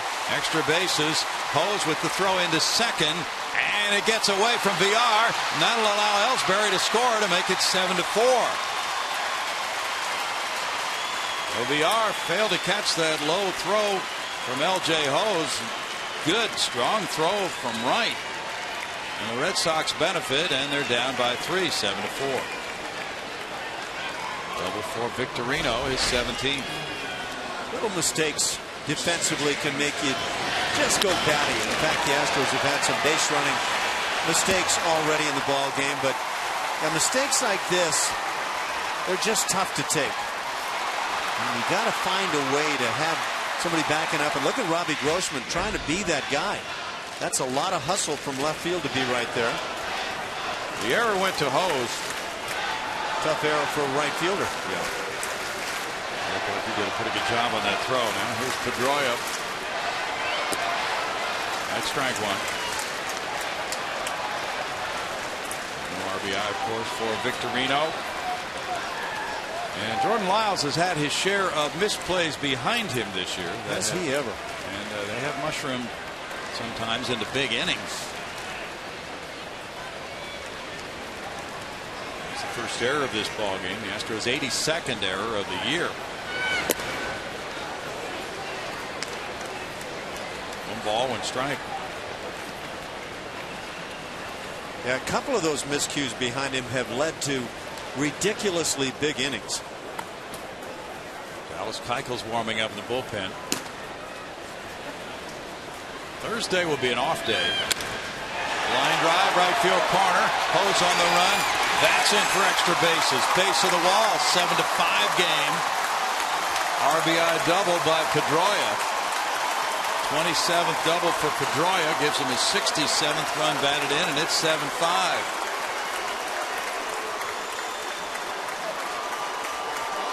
Some of those plays for Jordan Lyles behind him, and not talking about tonight, but earlier in the season. And we go back to Wrigley Field as the Astros were playing the Cubs. This was a double play ball that should have been turned. It would have made 2 outs and nobody on base in the inning. Next guy makes an out, but then a big inning ensues. This in Seattle, double play ball leads to the same scenario, and this one kicked by VR not long ago. But those first 2 double play ground balls would have gotten Lyles out of an inning in each case with no damage, and in each case it turned out that the opposition picked up big runs against him, and all part of what has turned into a disastrous stretch of games statistically.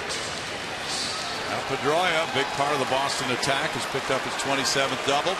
It's a 2-run lead, and Jordan Lyles trying to prevent that mushrooming feeling from happening again. Third time through the order has at times been problematic for Jordan Lyles. David Ortiz is 2 for 2 with an RBI tonight. Infield shifted around. And he shoots a line drive to center. That's in for a hit. And the throw comes in, and it's cut off by Wallace on the single by Ortiz to give him a 3 for 3 night. Now runners at first and third, nobody out, with the Red Sox coming back. Dustin Pedroia is about as good as it gets in so many phases of this game, but I'm not sure why he held on this line drive. There is not a team going to catch this ball. But Pedroia froze momentarily. Now nobody out of the inning, and so the Red Sox are in a pretty good spot to be able to pick up that run, but still surprising with a player of his caliber. Michael warming up for the Astros. Batter is Napoli. Left-handed hitting Karp is on deck. Nobody out in the inning as Napoli waits. Astros giving signs. It's 8 hits for the Red Sox. The Astros have 6. And now Doug Brocail will come out. But Jordan Lyles had a 5-0 lead tonight after 2. And now it's down to 7-5 Houston against the best offensive team in the American League.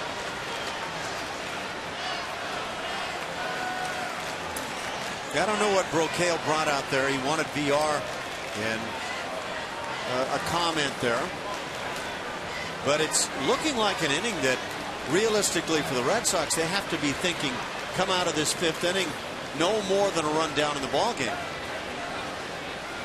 Well, they have regrouped after a disastrous start, and they're right back in the thick of it. With a lot of momentum coming their way.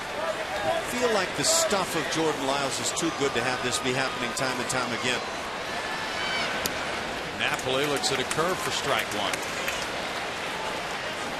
He's bounced into a double play and he's struck out.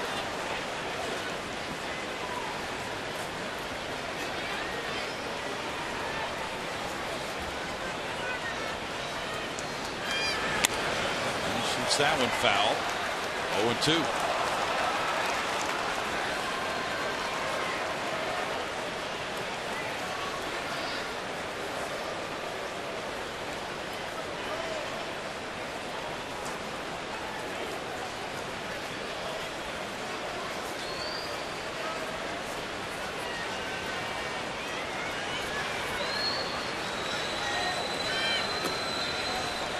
Ball, 2 strikes to Napoli, who's getting a steady diet of breaking stuff. And as Reed Ryan told us, having watched Mike Napoli play many games with the Texas Rangers, he can be vulnerable to the high heater.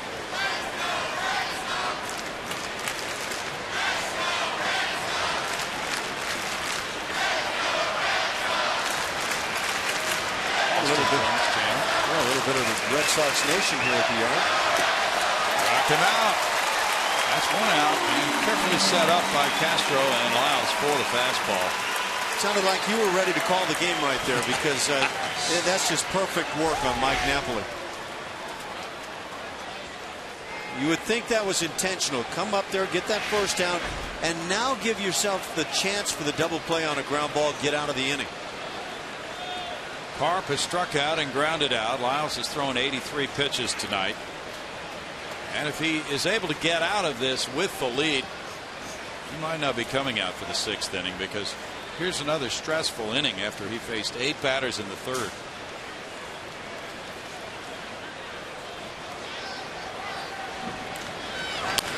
Bouncer. Wallace diving. He gets back to first as the run scores to make it 7-6. Good play by Wallace for out number 2. Pedroia scoring. Carp getting the RBI is 29. Ortiz gets into second base.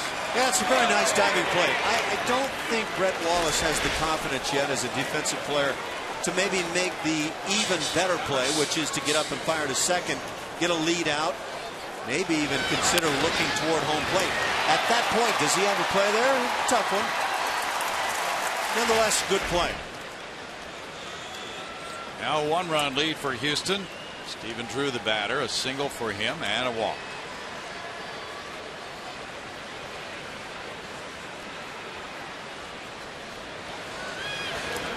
This one gets away from Castro. Big Poppy will advance on the wild pitch to third base.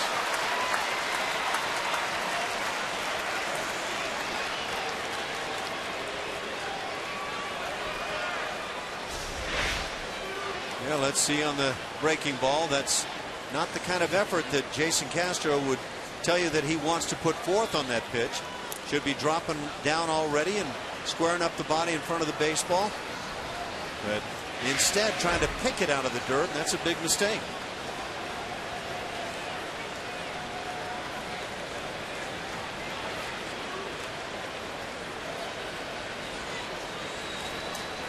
Jordan Lyles failed to make the Astros opening day rotation. He started the season at AAA Oklahoma City. He was promoted, and his first start in the big leagues this year was May 2nd. He was 4-1. With a 3.22 ERA after beating Milwaukee June 18th. Has not won a game since then.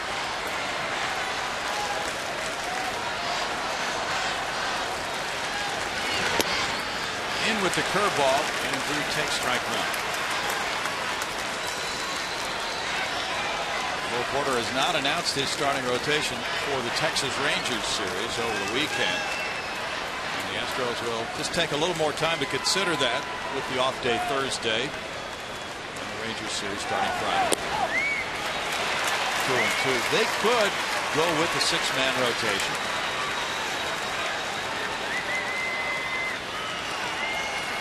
And I think they will at some point. It's really down to when that begins. That will lessen the innings load on their starters. Porter watching as the 2-2 pitch is delivered by Lyles. And in the dirt, ball 3. Well, it's been a learning year for the players, no doubt. And I think for a first-year skipper, it has been a big learning year.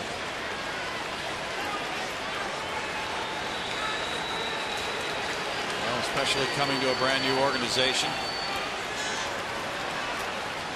To be learned by any new manager, especially a first-time major league skipper, youngest in the majors. That's a walk to Drew, and now Lavarnway will bat. Second walk of the inning, third walk of the night for Lyles. Lyles faced 8 hitters in the third inning. He's getting set to face his 8th here in the 5th inning. He's at 90 pitches, 53 have been strikes, 91 pitches, as you see on the screen. Too good a stuff to be having the prolonged problems that keep coming his way. Batting average against Jordan Lyles coming into this game tonight was .286. Batting average on his fastball this year is .311.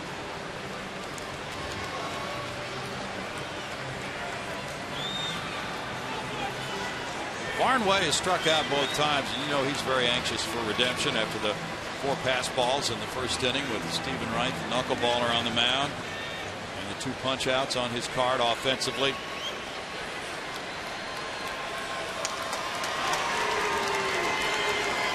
Good salt to the mock hit. Here's the regular catcher. Barnway with a big at bat now in this game. Ryan, 26 years old tomorrow. Burbank, California. He went to Yale University. 6th round pick by the Red Sox in '08. Had 153 major league at-bats with them last year. It's a shot into left center field. Grossman back. Extra bases for Lavarnway. Ortiz is scoring. And now here's Drew around third with a go-ahead run. And the Red Sox on a 2-run double by Lavarnway grab the lead 8-7. After trailing 5-0.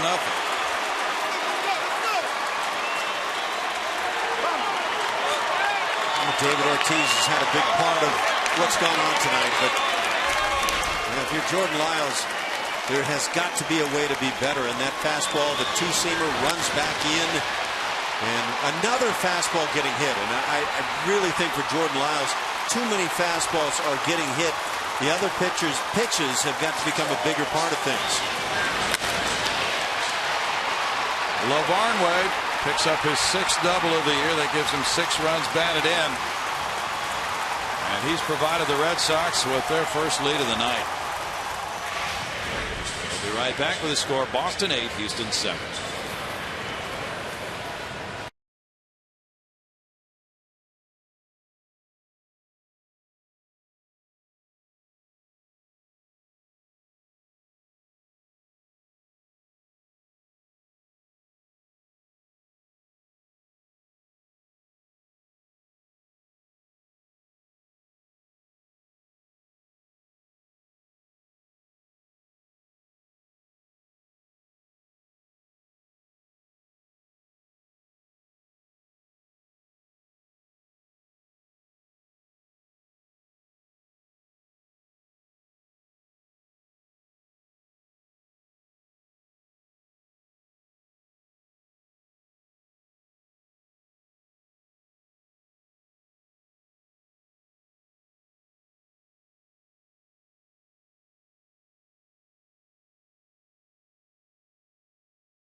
Astros Trivia is brought to you by your local Toyota dealer. What Boston player hit into a triple play and hit a grand slam in the same game in 2001? It's a guy that's been around a long time, that's for certain.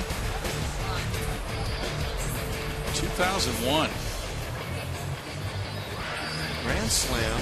You know the answer to this? Play. Oh, was it the Cap? Not sure. We're not up on our Boston Trivia, are we? Let's call him Captain. I'll take a stab at that. Dallas Keuchel's in. He's 5-6 with a 4.64 ERA, a whip of 1.51. Starter and reliever for the Astros this year.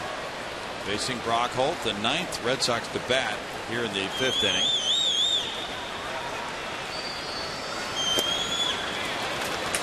And then strike one to Holt.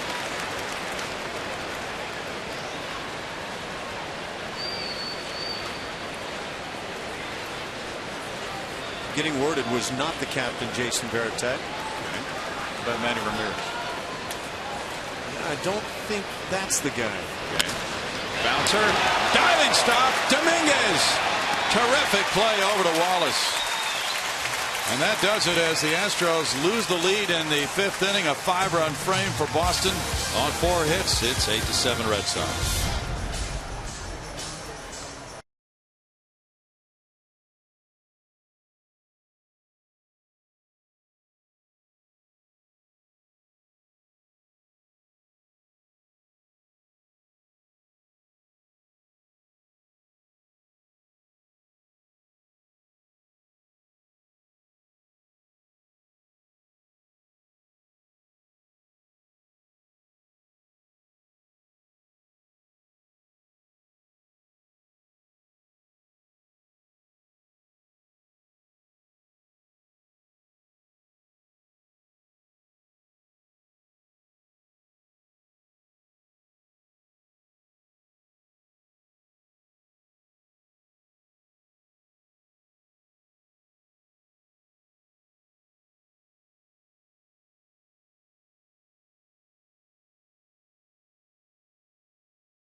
Kevin Eschenfelder brings the heat with special guests and in-depth analysis on Sports Talk Live every night at 5 p.m. only on Comcast Sports Now. Okay. Thanks, Julia. It's turned into a wild one here. It's 8-7 Red Sox. We're only in the 5th inning. Jason Castro ready to bat here in the home 5th. Castro is 1 for 2. He singled and scored in the 1st when the Astros got 3. Then they got 2 more in the 2nd on a homer by Robbie Grossman to build a 5-0 lead. Now they trail 8-7. Castro, Krause, and Wallace due up against reliever Brandon Workman. And there's strike one. Workman now could be the winning pitcher in this game, coming in the 2nd inning for Stephen Wright. Gave up 3 runs in the 1st.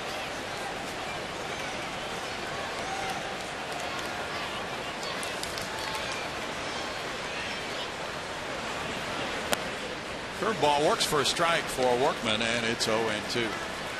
Jordan Lyles went 4 2/3 innings for Houston, allowing 9 hits, 8 earned runs, walking 3, fanning 6. He threw 92 pitches, 55 for strikes. In the air, and the third baseman chases it. Holt into foul territory over near the stands, and now moving back to his right. May have hit a girder up there, not sure, but he certainly adjusted his course for whatever reason and failed to catch it. Still 0-2. Baseball will spin back towards center field at all times, and a lot of times guys get fooled now. You make a good point. There is that girder issue down down the left field side. That was a high one. If it does hit that roof above foul territory, it is not in play. If it hits the roof above fair territory, it is in play.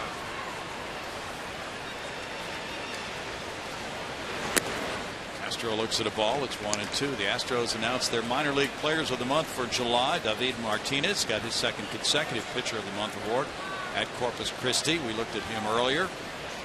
those 13 wins, and as Reed Ryan pointed out, that's quite a nice win total in a minor league season. Inside to Castro, 2-2. Max Stassi, we also saw him earlier. He was the player of the month for the Hooks in July. Hit .333 with 11 homers, 24 runs batted in. And in fact, he was the entire Texas League player of the month in July. Guess, and 11 dingers in a month. That's a great month. Asher Wojciechowski was the pitcher of the month at Oklahoma City. 3-2. And George Springer, the player of the month at Oklahoma City for the Red Hawks. Springer is tied for the minor league lead in homers with 29. And he's the only player in professional baseball right now with 25 homers or more and 25 steals or more this year.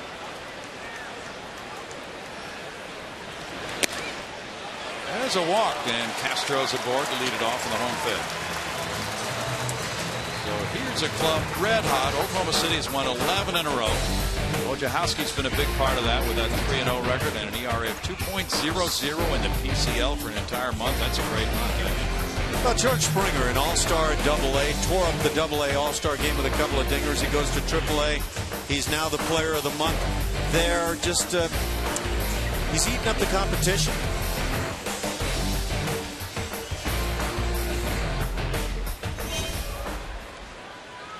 Sure does make you dream about the future. Oh.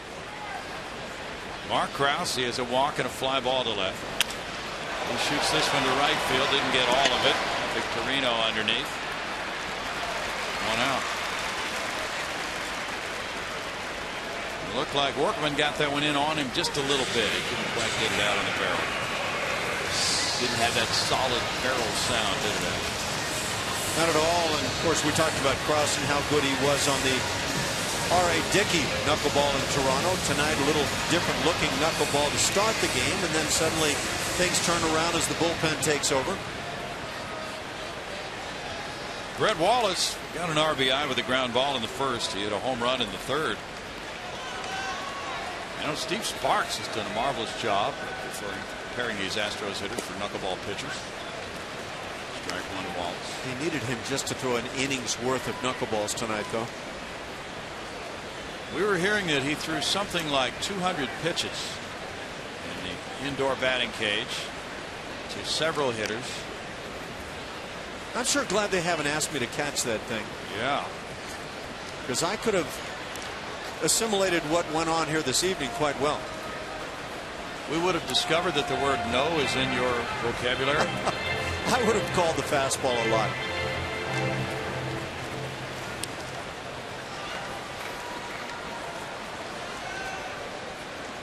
Well, Tim Wakefield certainly has been one of the best in Red Sox history, though, with that knuckler.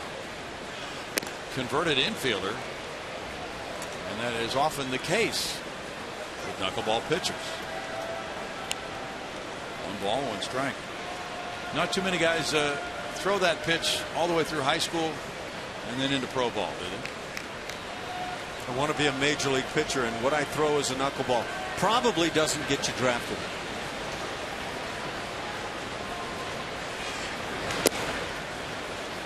It's 2-1. Yeah, I think you'd have to have the most astounding set of stats to be a knuckleball pitcher in high school or college and get anybody to look at you. I think they'd probably, before they'd sign you, have to find out you could hit like world beaters, and so that when things failed for you with a knuckleball, yeah, you were going to become an outfielder. I think they'd give you a Rorschach test before they'd sign you. You're going to have to run that one by me. There's a throw from Napoli, and the force play, and Drew gets it back to Napoli for a 3-6-3 double play. That's the 5th inning, and it's 8-7 Boston after 5.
Baseball on Comcast Sportsnet is brought to you by your local Toyota dealer. Toyota, let's go places.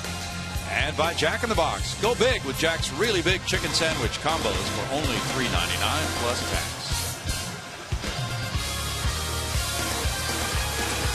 It's 8-7. The Red Sox have grabbed the lead after trailing 5-0. The Astros jumping out with 3 in the first and 2 in the second inning. And now they're trying to hold off those Red Sox so they can get back on the board again. Dallas Keuchel came in to get Brock Holt on a ground out for the final out in the 5th inning as the Red Sox batted around. So now Keuchel comes out for the 6th inning against the top of the order. Ellsbury, Victorino, and Pedroia to try to keep the hard charging Red Sox from adding to their lead. They got 3 in the 3rd, 2 on a homer by Ellsbury, and then put together that 5-run 5th, put them in the lead for the first time tonight. Oklahoma City is leading Colorado Springs 6-3. They're in the top of the 7th at Oklahoma City, trying for win number 12 in a row. It's already a club record 11 for them. Ellsbury ripped a homer in the 3rd inning. He walked and scored in the 5th. He's headed for free agency after this season. Bounces this one. And you'd think he would be a pretty attractive commodity on the free agent market, wouldn't you? Leading the American League in stolen bases, hitting at the 300 mark, driving the baseball tonight. Only 6 homers on the year, but he's a gifted center fielder, and on the offensive side, an ideal leadoff man.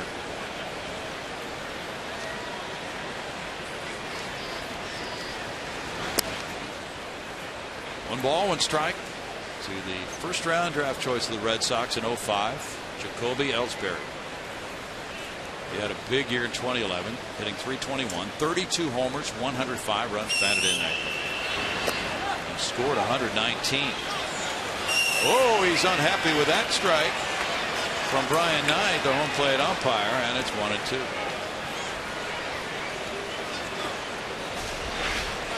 See why Ellsbury is upset. Yeah, that's not exactly your ideal call on the check swing.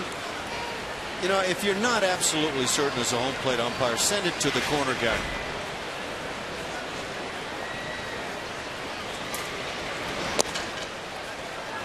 It's 2-2.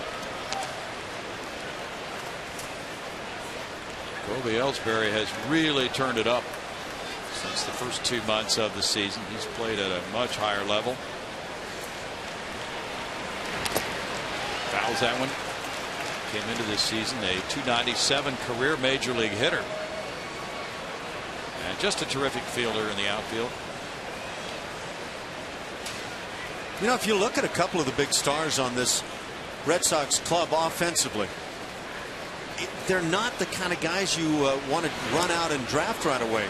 Little guy Dustin Pedroia at second base, little guy Jacoby Ellsbury in center field. And then you've got Shane Victorino that they pick up in a deal. It's not the classic go out and get the big guy that's going to drive the ball for you, and yet they've worked out very, very well.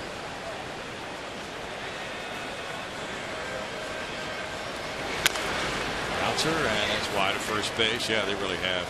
You get the big guy, Big Papi, Napoli, plenty of power. I think there's a tendency by a lot of baseball people to say, when you see the draft picks, or maybe when you're in that draft process, to say, you know, I don't like these little guys. This is not the way we want to go. But for the Red Sox and other clubs, Astros, Altuve, you know, sometimes the smallest guy works out very well. Ellsbury takes the lead off long. Big guy in the minor leagues for the Astros, swinging a big bat now, getting it going again. He had a struggle. Singleton, Jonathan Singleton, look at the pop as the ball comes off the bat. That is some pretty good thunder. The last 10 games, he's really emerged from the interstate. He was under 200, but he's hit .387 the last 10 games to get up to .228. 5 homers, 18 runs batted in, very modest totals, but last 10 games, he's been a different guy. Shane Victorino is 2 for 3. He lines one to center field, and that is Barnes snagging it on a hop, throwing wide of second base. And he really took a gamble, but he was able to pick it up on the short hop on the single by Victorino. Did he ever take a gamble? It's a whale of a play when it's all said and done, but a very dangerous play that could have led to a 4-bagger. And then this throw here, not exactly what he wanted. That's a tough base running opportunity for Ellsbury. Under the best of circumstances, maybe you get that out at second base, but that's dangerous to come on like that. Dallas Keuchel as runners at first and second, nobody out for Dustin Pedroia. Pedroia had the RBI double to right field in the 5th. He's 1 for 2, was hit by a pitch. Have to say, though, I really appreciate the effort that you continually and consistently get from Brandon Barnes in center. Always. Keuchel delivers. There's strike 1. David Ortiz is on deck.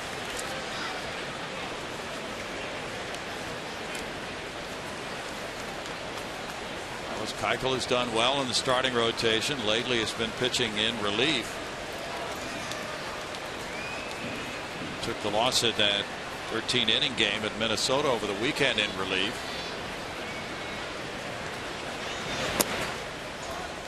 It's 1-1. His last start was in Toronto, July 27th. He got the win 8-6, despite giving up 3 long balls and 10 hits and 6 runs in 7 1/3 innings. Dallas strung together 5 straight quality starts from May 31st through June 21st. A lot of ground ball outs in those games. Good stop by Castro. 2 balls, 1 strike.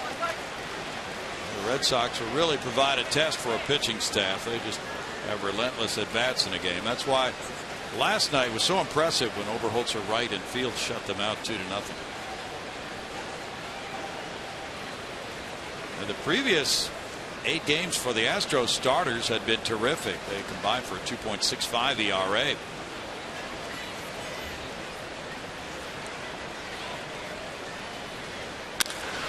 Shot it into center field.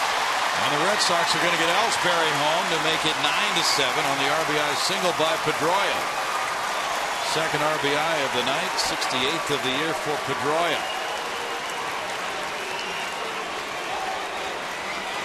Yeah, we're starting to see a more accurate depiction of the Red Sox offensively tonight than what we saw last night. It, again, like you were saying, really points out how well the Astros pitched.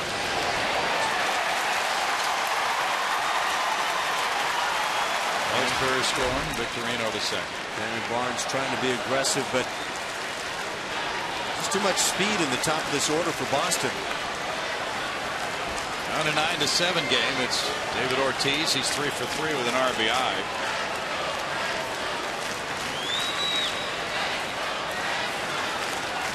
Keuchel started the year in the Astros bullpen. He was sent to AAA Oklahoma City the 3rd week in April. Well, back about 10 days later. Nice chop foul for strike 1. Jose Cisnero is warming up for Houston. Jason Castro out to talk with University of Arkansas product, Dallas Keuchel.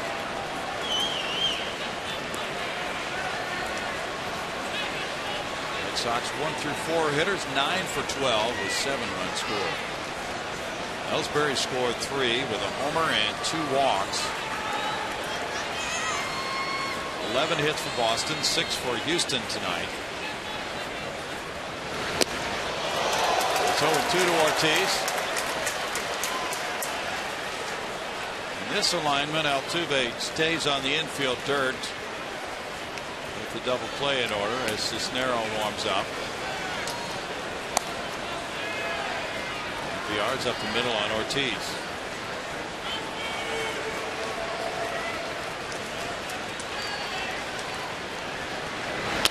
Ortiz grounds one, and there's a diving play, but it gets away from Villar. Here's the runner coming home. Villar throws wide of the plate, and now everybody's going to advance, and it's 10-7 Boston. But Villar tried to make a great play and threw it away. It's going to be a single for Ortiz. He's now 4 for 4. Victorino scoring, and Pedroia winds up at third and Ortiz at second. Throwing error on on VR's fourth error.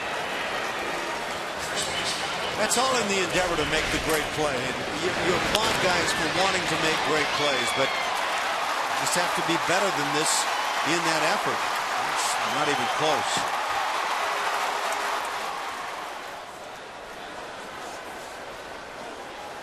He sees what's happening. He's very alert and athletic enough to make that kind of a play, but boy, we've seen now 3 throws in the brief time that VR has been in the big leagues that have simply gotten away. Now it's Mike Napoli, and Bo Porter will come out. Might be an injury.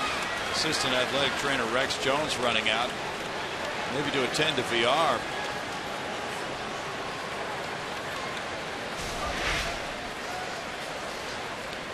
It looks like just things didn't set up well with the body. Again, he's got it in his mind. He sees what's happening, even though he had no shot at home plate. And that's one of the things you do want to make sure you're sizing up. Do I have a realistic chance at a play before I make a throw in that direction? And now VR apparently heard enough that they're going to make a change. Jake Elmore is coming out to play shortstop for VR. VR 2 for 2 tonight. Out of this game. See the right leg here.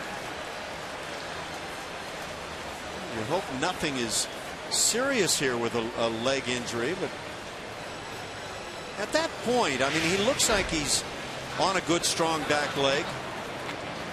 When he finally got to the position to throw, he was wide open, but again, when you size up the play at the plate, there really was no realistic shot, and so ultimately a poor choice and poor execution. Elmore takes over. He's in the number 9 spot in the lineup. Meanwhile, the inning continues. 10 runs on 12 hits now in the game for the Red Sox. Napoli will be the batter. Runners at second and third, nobody out. 2 runs home in the inning. Austin up by 3, and Napoli has grounded into a double play and struck out twice. Getting word maybe the thumb on the glove hand might have actually gotten banged up a bit. That might have been from that dive.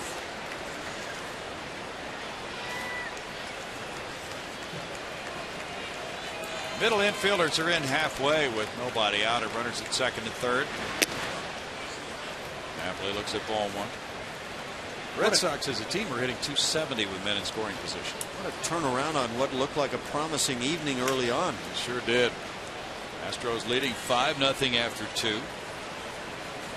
And they were up 7-3 after 4. Napoli, and not a forceful swing there. It's a 1-ball, 1-strike count. White Sox lead the Yankees 2-1. They're in the bottom of the 7th at U.S. Cellular. Phillies lead the Cubs 9-8 in the 9th. Foul back to make it 1-2 on Napoli. Anthony Rizzo hit his 18th long ball for the Cubbies tonight. Twins are shutting out the Royals 7-0 at Kansas City there in the top of the 9th inning. Justin Morneau hit his 11th home run. Ryan Dozier number 10. Olivella number 3. Now 2 balls, 2 strikes for Dallas Keuchel. Mets over the Rockies 3-2. Rockies batting in the top of the 9th at Citi Field. Charlie Blackmon hit his 2nd home run.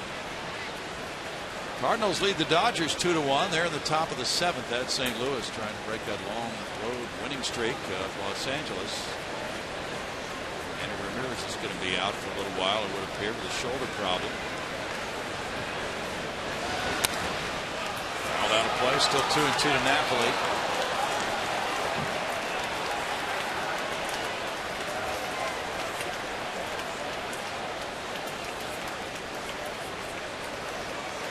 Rangers are here over the weekend. Lance Berkman continues to be battling a hip injury for them and hoping to come back, but that would seem to be in doubt right now.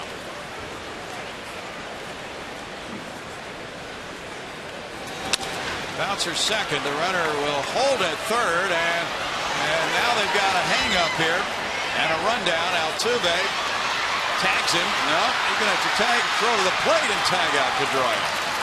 And Pedroia got himself in a bind. And he was out in the rundown with Big Papi moving to third, and Napoli made it all the way to second. So he was able to occupy the rundown long enough that the Red Sox really didn't lose anything. Still with runners at second and third. Pedroia ultimately decided to take his shot in the rundown between third and home. And in the time before that, let David Ortiz know, come on, right now. See, he says, go ahead and take third base, David. I'll deal with this rundown and see if I can find a way to be safe. But that's what a guy who really sees all the game going on around him does. He directs teammates and does it well.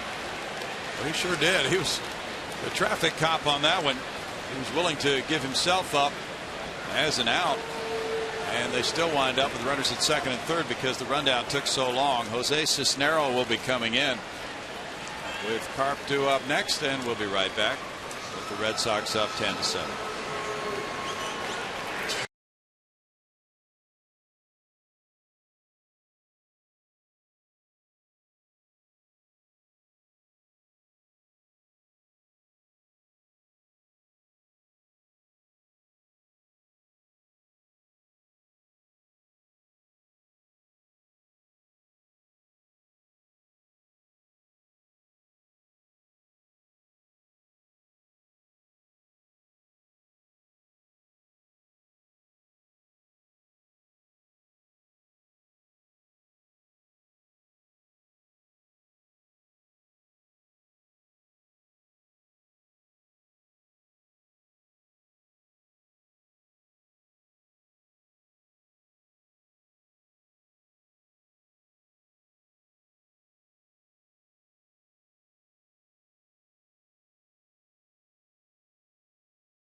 To reveal our Progressive fan of the game, I've got my Progressive goodie bag, and I am with Lynn, who is the #1 Boston Red Sox fan. And I'm not making this up. The team actually named you the #1 fan. I didn't realize I was a celebrity. You've been on the Today Show, Sports Illustrated.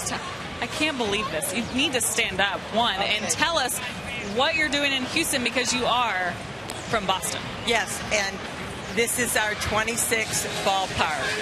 26. So you're just trying to see the Boston Red Sox in all different ballparks. Yes, we only go when the Red Sox play, so we have 4 more fields to go to see the Red Sox play. Well, your hat is fantastic. It's Fenway-ish. Tell us a little bit about the hat and where it came from. The hat was made in 1999 for the All-Star game, and the Citgo sign, you can catch it, actually lights up like the actual Citgo sign. You were blinking. This is fantastic. Well, we hope you enjoy Houston. Here's your goodie bag. Thank you. Thank you so much, Lynn. Thanks. Guys, this is incredible. She looks great. She's got boots on and everything. Nice to have her here visiting. Jose Cisneros in the game now. 1 out. Johnny Gomes is the pinch hitter for Mike Carp. Carp was 0 for 3 with an RBI. Infielders are in tight with 1 out. Runners at second and third. And that's in the dirt for ball 1, knocked down by a Castro's chest protector. Now, if Julia ever recommends a hat for me, I'm not sure I'm listening.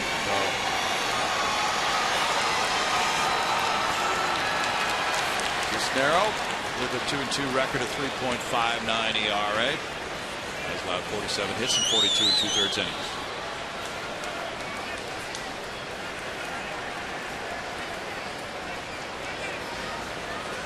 Pitched in that 13-inning extravaganza in Minnesota on Friday, giving up a run on 3 hits in 1/3 of an inning. It's a shot to left field, and that will be a line drive 3-run homer by pinch hitting Johnny Gomes. Home run number 9 for Gomes, and he's hit 4 pinch homers this year.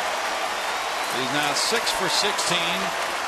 4 homers, 7 runs batted in as a pinch hitter. Leads the league in pitch homers.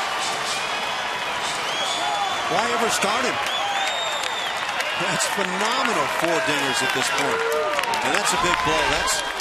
That takes an already tough game to come back on and turns it into a semi-lapper now for the Red Sox.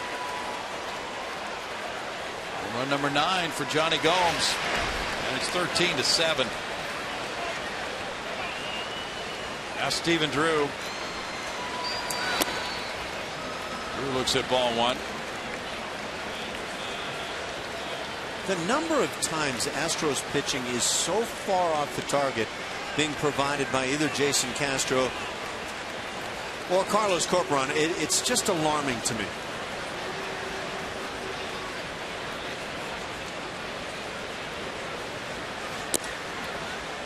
Two 2-0 for Cisnero.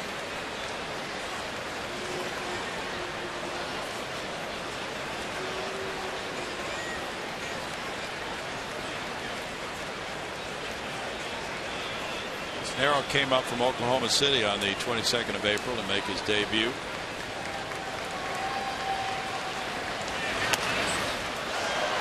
Foul back, and it's a 2-ball, 1-strike count.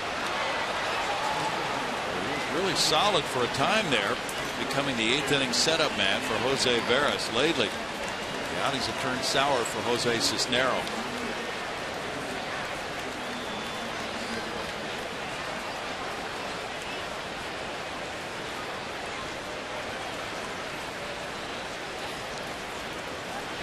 Lost a game at Toronto July 28th. And then in that game at Minnesota we talked about over the weekend, he came in with a 2-1 lead in the 8th inning, gave up a double to Brian Dozier, and then was charged with a run as the Twins tied it.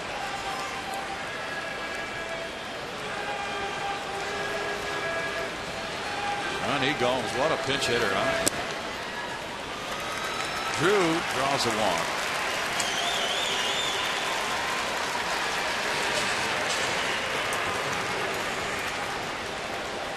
Will be charged with 4 runs in 2/3 of an inning. Jordan Lyles obviously had another rough night, but this bullpen is consistently having some major struggles. 5.12 bullpen ERA for the Astros. LaVarnway is the batter. LaVarnway ripped the 2-run double that gave the Red Sox the lead, 8-7. They've had consecutive 5-run innings here in the 5th and 6th.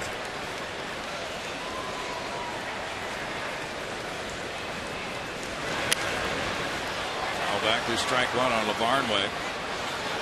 Well, the night started so miserably for Ryan LaVarnway behind the plate, catching the knuckleball pitcher Stephen Wright with 4 pass balls in the 1st inning. The Astros scoring 3 runs, and then he came to the plate in the 3rd and struck out. He batted in the 4th and struck out. His night turned around with that big go-ahead 2-run double in the 5th.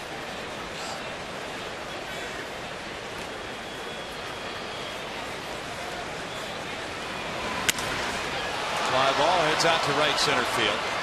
Barnes is calling. Barnes takes it in. 2 outs. Astros Trivia is brought to you by your local Toyota dealer. Yep. That question, what Boston player hit into a triple play and a grand slam in the same game in 2001? The guy that's doing a little broadcasting right now around the major leagues, Scott Hatteberg is the name. Okay. Mr. Moneyball himself. Yep. I wasn't going to get that one. The thought that came to mind was Jason Varitek. Yeah, well, good thought. Brock Holt is 0 for 3. I try to keep those good thoughts going. Not many of them are valuable. We could have been here for about 45 years and not guessed the answer to that question. We may be here that long tonight. We might. We've got a pretty good start on it. Good grief. There's a point at which baseball is played, and then not sure what the next game is that takes this long. Line drive, foul. For the the Red Sox probably play the longest games of any major league club, right? Yeah, they may. I'd be intrigued to see how Astros baseball stacks up. All right.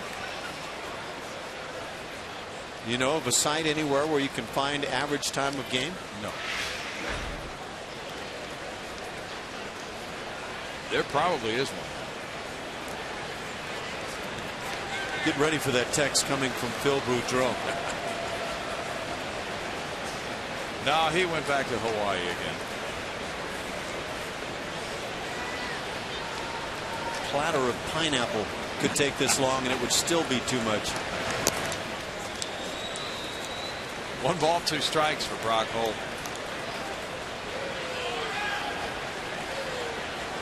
Josh Fields was the man last night in the Astros bullpen. Wesley Wright got a couple of key outs in the 8th inning in the 2-0 win. Then Fields came in with 2 men on. Got out of that 8th inning trouble spot. He struck out Mike Napoli. He struck out the side in the 9th for his first major league save. What a night for Josh Fields. And I was asking him, well, did you know how you were going to be used? He said, no, we're all just ready to be used at any time. And he said as the 8th inning progressed, it looked like I was coming in to face Napoli, which he wound up doing. He said, but I didn't know if it would be one batter or one. And then I came in after the 8th and they said, you're finishing. So in his first major league save opportunity, he cashed in.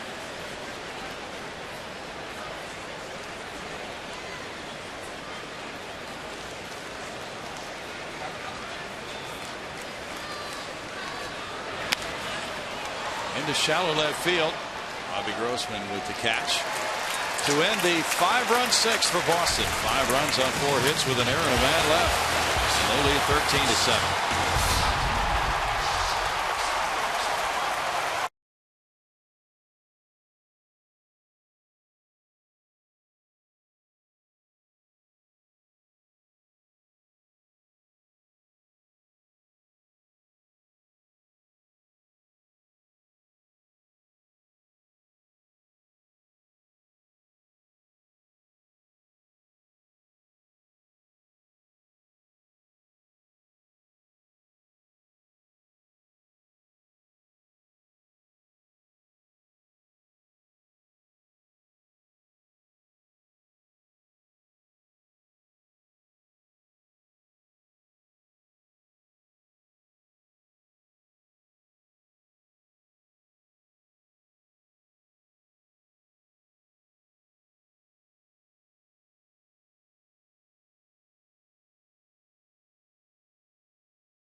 Sixth inning.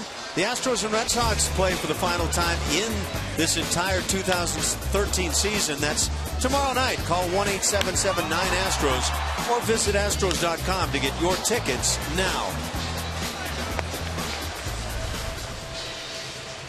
13-7. Boston, after trailing 5-0, has roared into the lead. And Brandon Workman, who's thrown 70 pitches, 40 for strikes, took over in the 2nd inning. Boston trailed at that point 3-0. He can be the winning pitcher. Matt Dominguez leads it off. Dominguez tonight is 0 for 2. Fly to left and line to center.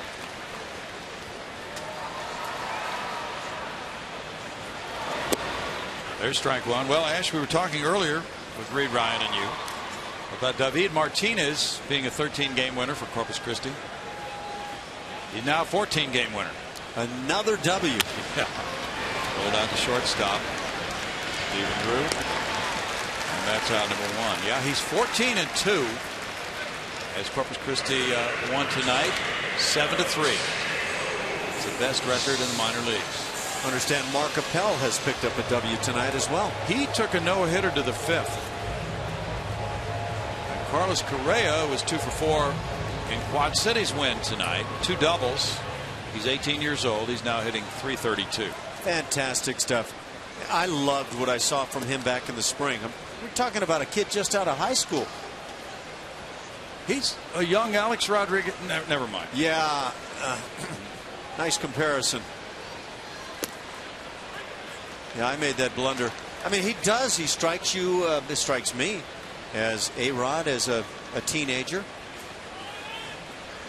By the way, A-Rod had just gotten a single to left field in Chicago to lead off the 8th. Couldn't be happier.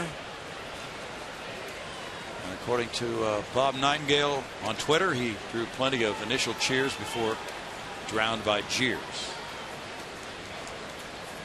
1-2 to L.J. Hose. He chops that one foul. Jake Elmore's on deck. First professional win tonight for Mark Appel as Quad Cities beat Cedar Rapids 7-2. 5 innings, 2 runs allowed. He has a 2.29 ERA. Congratulations to Mark Appel. Didn't realize he hadn't won a game. But he's been on a pitch count, and the Astros really going to watch him very carefully because of all the innings he threw at Stanford this year. Foul back, still 2-2 to Hose.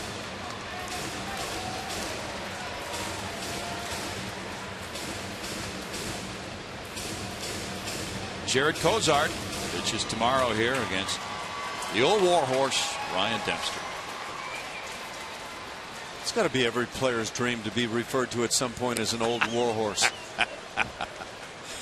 3-2. Well, that might not be very kind. The old battle axe. But he does battle. Dempster will be making his 23rd start of the year. He's 6-8 with a 4.54 ERA. He pitched a good game against the Astros in Boston. There's a little line drive hit, looping liner hit, and Hose is 2 for 3.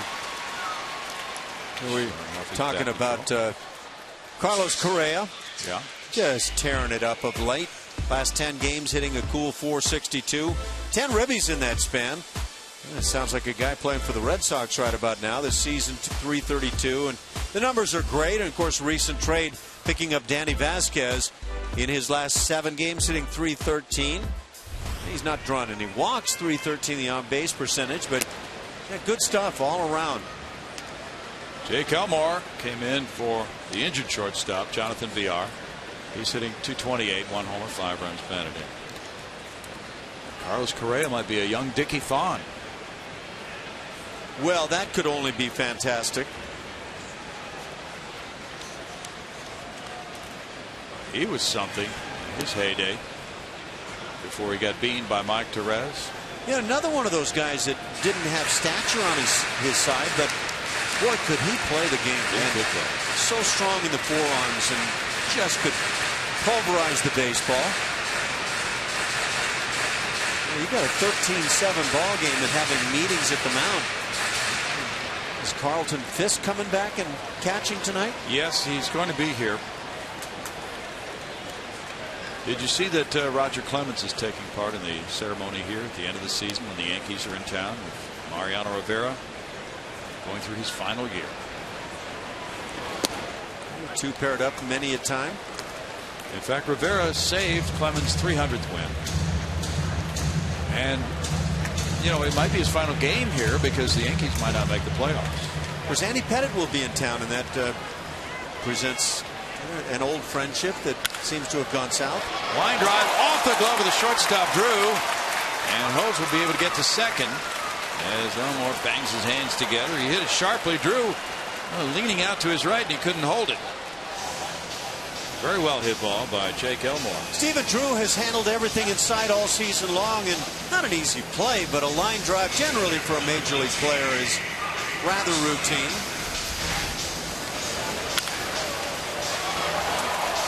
Anything but routine here. And nonetheless, I had the feeling that Drew would come up with it. It's a hit for Elmore. Drake Britton is warming up for Boston. Robbie Grossman, the batter. And that's ball one to Robbie. Robbie rocked a homer in the second inning. He also has a walk. And a sack.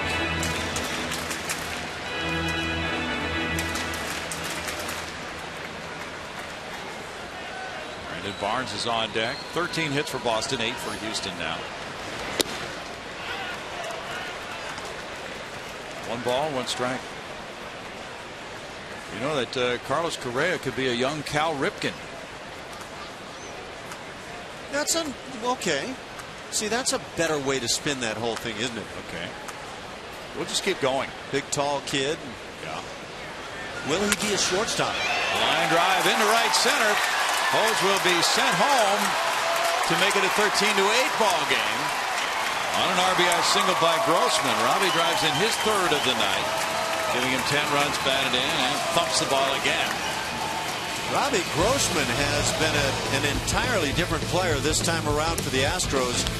Inside the Lines brought to you by Scotch Blue Painters. Tape Scotch Blue, see what you can do. Robbie Grossman is seeing what he can do, and he is impressing a whole lot of folks. Right-handed, he can really swing the stick, but he's proving now that maybe the left side is his home run side. A couple of long bombs, both right in the same spot down the right field side.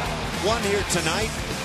It's been impressive watching him go. And now this base hit to center field. Robbie Grossman is turning into a big run producer all of a sudden.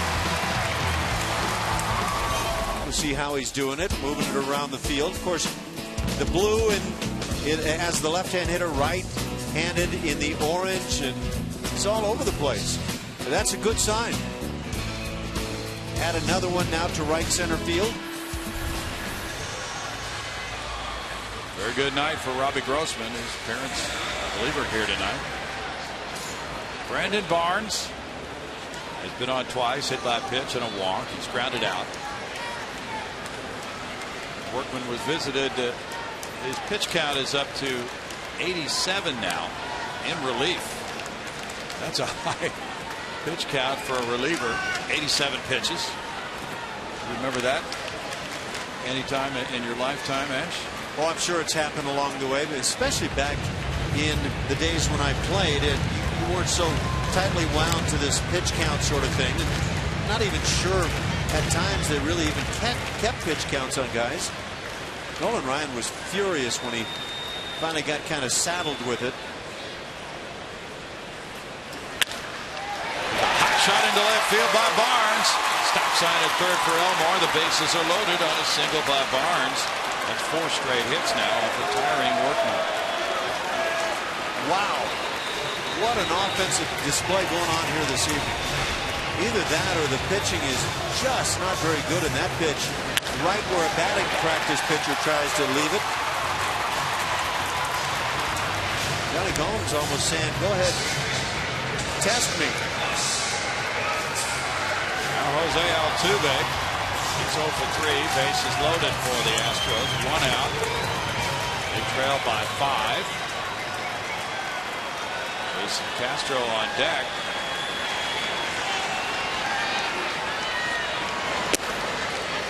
Ooh, there's a high strike call. One big swing away from turning this into a 1-run game. Yes. Crowd buzzing over that last one. Altuve's 3 for 8 with the bases loaded. He's driven in 6 with those 3 hits.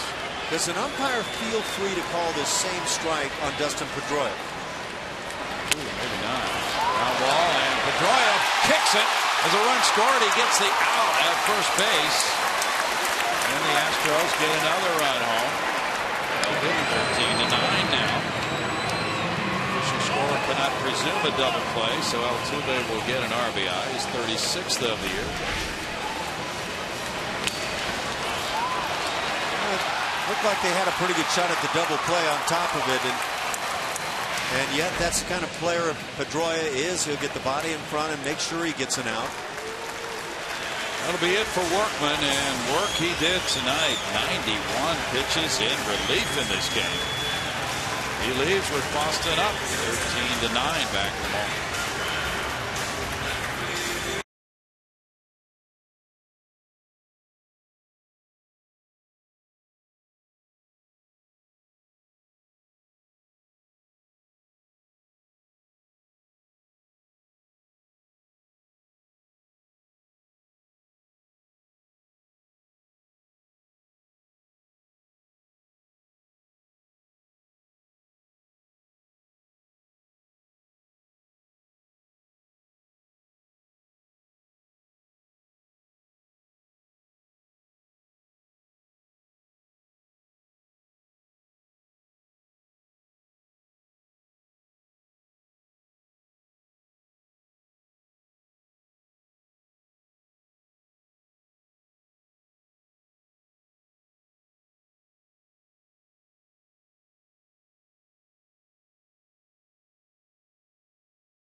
to Chevy Hometown Kids every Saturday morning at 9:30 on CSN. Chevy Hometown Kids, where it's not about the score, but the experience, guys.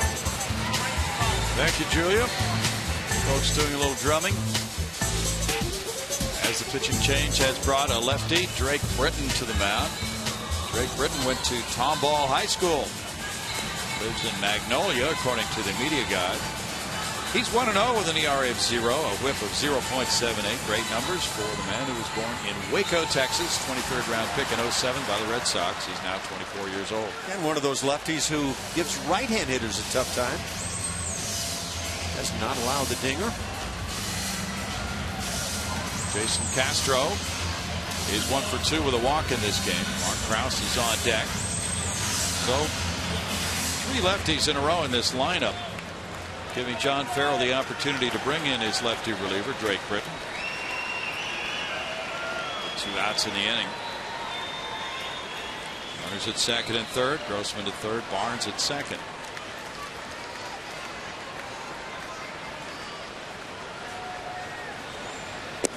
Castro takes the breaking pitch, and it's good for strike 1. Britton has not allowed an extra base hit with the Red Sox this year. In his major league debut about 3 weeks ago, July 20th against the Yankees, after being called up from Pawtucket July 14th. This is the first time in the majors for Drake Britton.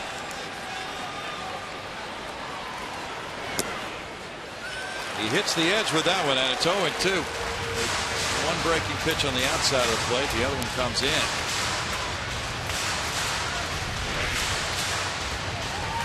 Looks like Jason felt this ball was still inside at the plate.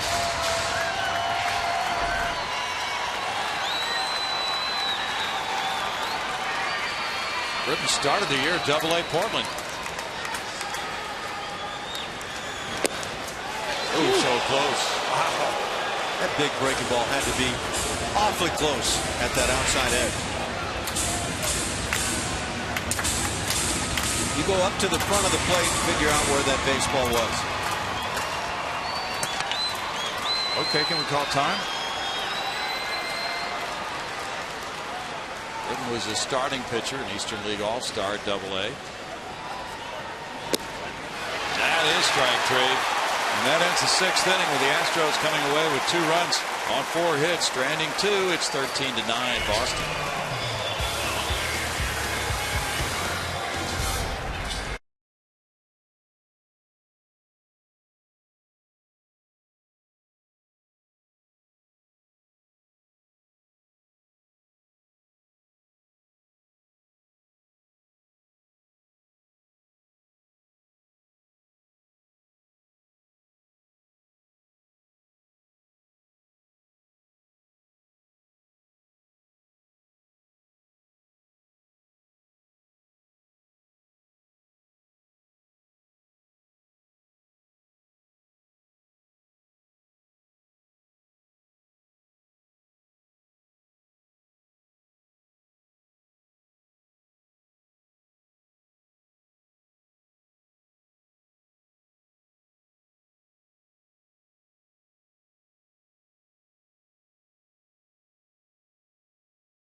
It made Park, Texas, Louisiana, Arkansas, Oklahoma, and New Mexico viewers. Listen up.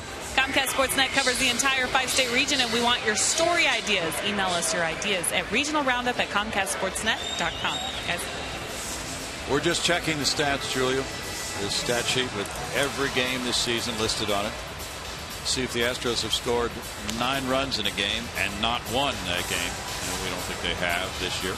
Now they have a winning record when they score 4 runs or more, 27 and 24. So they've scored 9 through 6. They're still trailing 13-9. 13-9. The kicking game has been prominent this evening. They lost to Seattle 10-7 here on July 19th. But we don't find any evidence that they have scored 9 in a game and not won this year. Jose Cisnero out for the 7th inning. Red Sox batted around in the 5th and again in the 6th. And now it's Ellsbury again, leading off for the 3rd straight inning. With strike 1. Sounds to me like the Red Sox are in a rut. Boy. Well, he led off the 5th with a walk and scored. He led off the 6th with a walk and scored. It's a nice rut to be in. It's a rut nonetheless. Or is it a groove? We'll get Stephen Wright to tell us. Stephen got off the hook after allowing 3 in 1 inning tonight.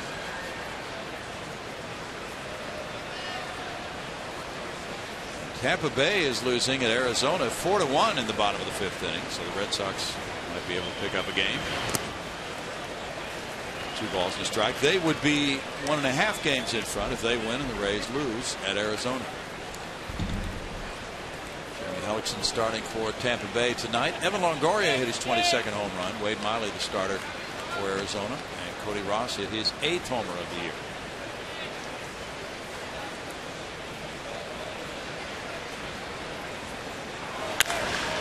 That's a deep drive to right field, and Jacoby Ellsbury has hit another bomb.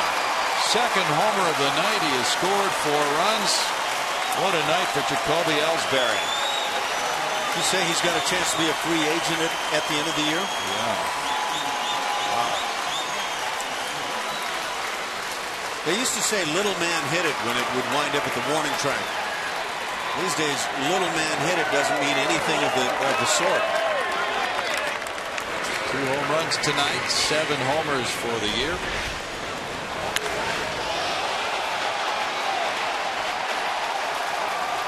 You don't even need to beg going down the first base line when you hit it like that.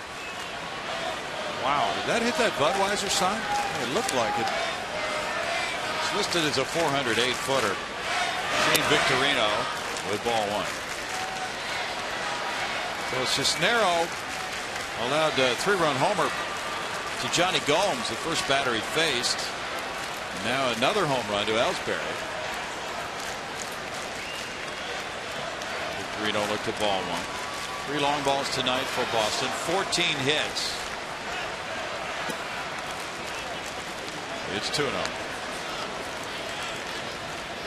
The Red Sox were shut out last night. They bounced back with 14 runs in this game.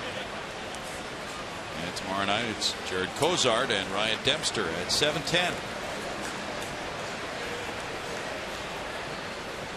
Getting word that it was a second deck shot by Ellsbury. That was a deep drive. Let's see if we can see it. Yeah. Oh yeah.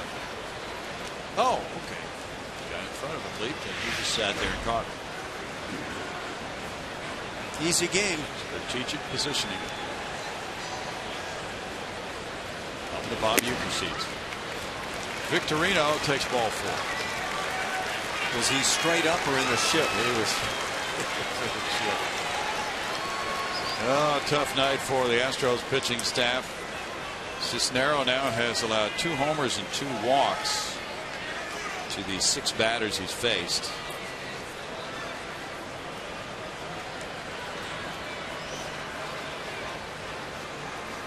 After that rough outing in Minnesota over the weekend, he got rocked, and Gomes hit his ball very well for the 3-run homer in the 6th inning.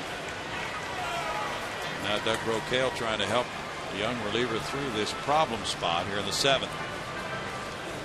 The way they keep catchers' ERAs anymore, it's not a great night when you're a part of this thing. Oh boy. Do they keep outfielders' ERAs? Well, that's a That's a great question. I have a feeling outfielders get off the hook. You were in right field in that one? Dustin Pedroia, the batter. 2 hits, 2 runs batted in for Dustin. It's a strike one. You'll never play another day in the big leagues. Dustin Pedroia takes a pitch quite often, about as often as anybody. First pitch.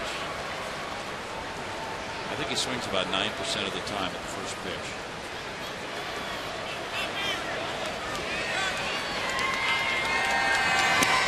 But his batting average with 2 strikes this year is .276. Watch the quality of swing that Dustin Pedroia gets when he does swing the bat.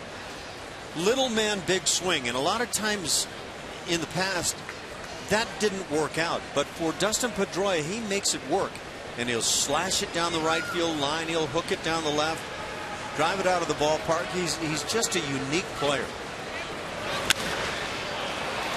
Popped up Altuve at second. One out. He really is nothing but a pop-up, but nonetheless that big swing, and he gives himself a great chance. Pedroia's retired. Now it's David Ortiz. He's 4 for 4 tonight. He's got a shot at moving up in his batting race in the American League. He started the night at .318. 326 right now. Big Poppy's starting to like Houston. Well, for the year against the Astros, he's 13 for 22. That'll help you in a batting race.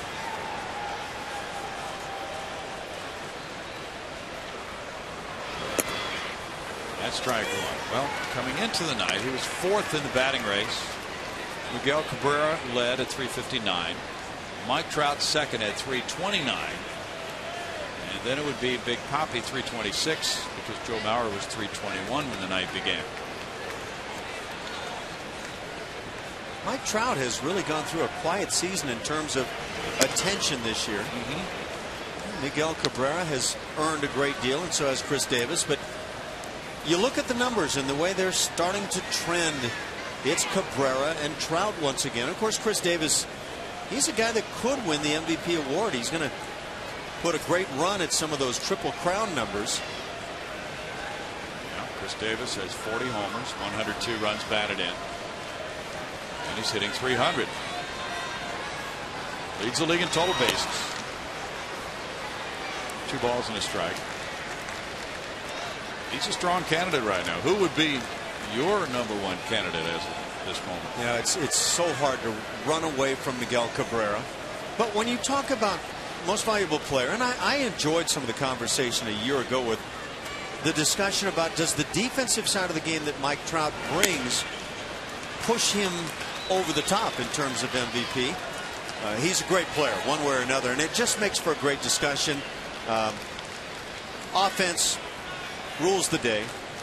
You know, that's the honest answer. Why was Babe Ruth a great player? Because he was so good defensively. Yeah, right. But Miguel Cabrera, you know, offensively, I don't know if there's any better in there. We have a Bach to round things out here this evening. They're not holding the runner on, and they faked to throw to first and didn't throw the ball. That's just not being aware of your surroundings at all. No. What are we thinking? Not at all. That's just a brain cramp. And on top of that, Shane Victorino wasn't even aware that you can't do that. He was just going to stay at first base. You know, I'm looking for a stolen base anyway. Don't worry about it. Right. Yeah, he's just in a brain freeze right now. Cisnero came in and gave up an immediate 3-run homer, then another long homer here in this inning, then a walk.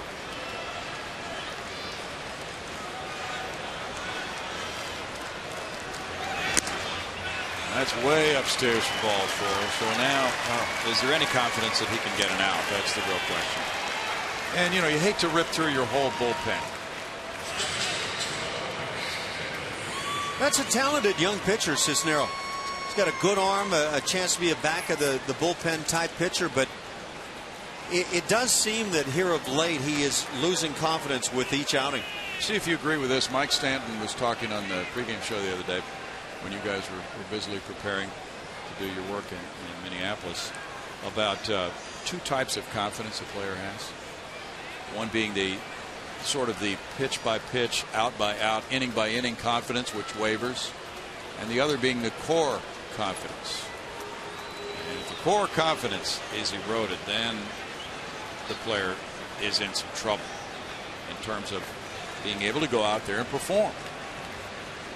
Yeah, I agree. I'm actually trying to separate the two. If you've lost core confidence, can you actually go out and have a pitch by pitch confidence on your side?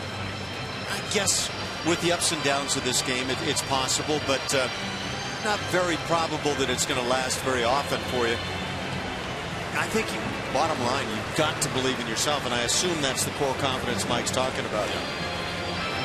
I don't know if you're seeing that right now. No, certainly not for Jose Cisnero. And you know, it's tough to watch because again, he is a very talented player. Well, he's going to be taken out of this game. Josh Zeid has been warming up, but the real issue goes beyond this game, and we'll see what the future brings. It does that. It's 14-9 Boston. Back in a moment.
Runs, 24 hits between the Red Sox and the Astros. And now pitcher number 4 comes in the game for both quarter. He is right-hander Josh Zeid.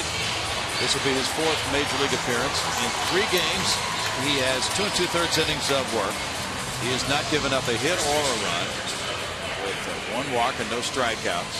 For Josh Zeid, 26 years old, part of the Hunter Pence trade with the Phillies in July of 2011. Phillies had drafted him in the 10th round in 2009. He's from New Haven, Connecticut, right there in Red Sox Nation territory, and went to Tulane University.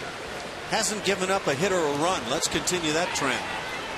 That's a good trend. Yeah, that's one to hang on to. He inherits runners at first and second.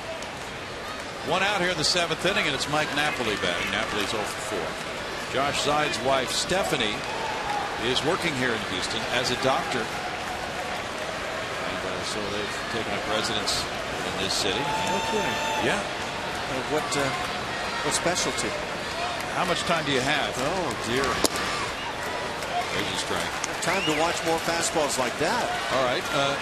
Stephanie Zeid is the doctor of neuropsychology at the University of Texas Health Science Center here in Houston. Goodness gracious. Yeah. That could be useful right about now. That could help.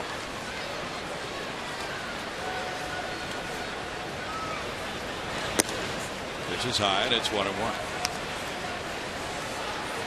So yeah, it's great to have them as year-round Houston residents. And Josh was saying in one of the stories that for other reasons he wanted to live here in Houston as well. And he can work out here. It's a great city in which to live in the wintertime. So that's a nice arrangement for Josh and his wife. Foul back, and of course he made that decision when he was a minor league player, so it's worked out even better now that he's been promoted to the big leagues. Big guy. He looks like he should throw hard, and he does. He really gets down on that back leg, doesn't he? As he sets it up, he is in a position to drive the heck out of it.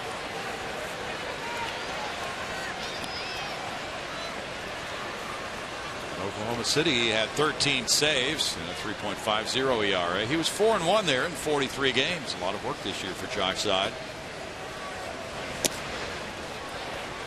Off-speed pitch is ball 2, and it's 2-2. There's that strong position on the back leg. Really raises the front shoulder as he gets started with the delivery. That means you've got to get that shoulder turned back downward in the end. He pitched for Brad Ausmus for Team Israel in the World Baseball Classic.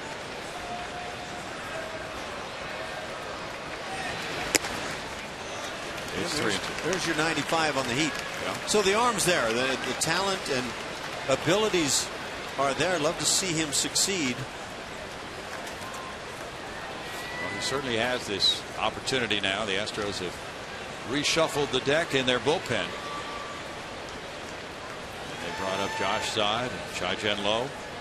Brad Ausmus, a guy that I would put in control of young players any day. Runner takes off for third, and it's ball 4. And the bases are loaded. Yeah, Brad could be a big league manager. Certainly. He could do anything he wanted, I think. That's the key. What does he want to do? Now bases loaded, 1 out. And it's Johnny Gomes batting. Gomes rocked a 3-run pinch homer in the 6th inning. Well, that pinch hitting is an art. He's hitting .217 in his career with the bases loaded. Johnny Gomes is one of the best, and usually American League pinch hitters don't get a whole lot of opportunities. In fact, he now has hit more pinch homers than anybody in the Red Sox since 1977. Bernie Carbo hit 3 that year. Ground ball, base hit into left field. And number 15 comes home, and the Red Sox just trotting base to base. As it's 15-9 on the single by Gomes, and a 4 RBI game for him now.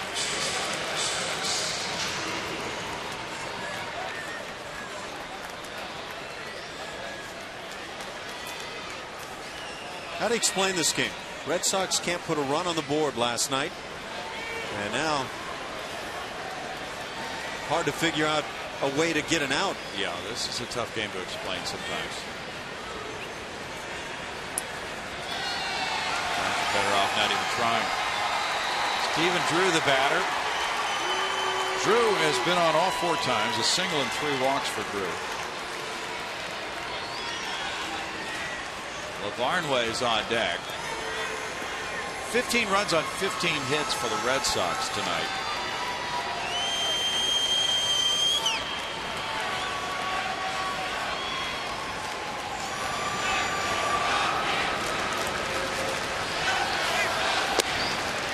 Good quality pitch at 95 for Josh Side. Paul Clemens started tonight for Oklahoma City. He was a part of that shuffle, going from the Astros to the AAA Red Hawks. And he went something like 3 innings in his last start, so he's being stretched out now so he can stay in games longer as a starting pitcher at AAA. 0-2. Stephen Drew. Side, of course, had been closing there, so adjustments had to be made in the bullpen for Tony DeFrancesco at Oklahoma City. But through all the changes they've had, there have been multiple changes for that Oklahoma City team. They have just been rolling with 11 straight wins. They've taken over first place. A lot of good things have been happening there, and Corpus, Lancaster, and Quad Cities, and on down the line. Rolled out to third. Dominguez goes home. Whoa! Castro saved him a throwing error with a deft play to the backhand side on that one hopper. Josh took a little bit too much off that throw. Mr. Dominguez, rather. When it goes bad, it could go so bad, and this obviously would have looked hideous. And big thanks to Jason Castro for coming up with the play. That's out number 2 with Matt Dominguez throwing home for that 5-2 force play. And Ryan LaVarnway's the batter. LaVarnway had the biggest hit in the scheme of things. That was a 2-run double in the 5th inning to give the Red Sox their first lead, 8-7. He's 1 for 4. There's another good pitch from Josh Zide, strike 1. The Astros have had a lot of players get their first exposure to major league level play. Zide made his debut in Baltimore. He pitched twice in that series and once in the Minnesota series. Came in a 3-3 game in the 11th inning with a hitless inning in that game in Minnesota over the weekend. It's 1-1.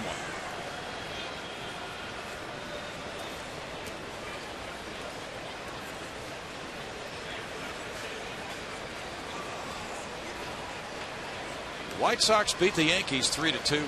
Chris Sale, the winner. He's had the worst run support in the American League.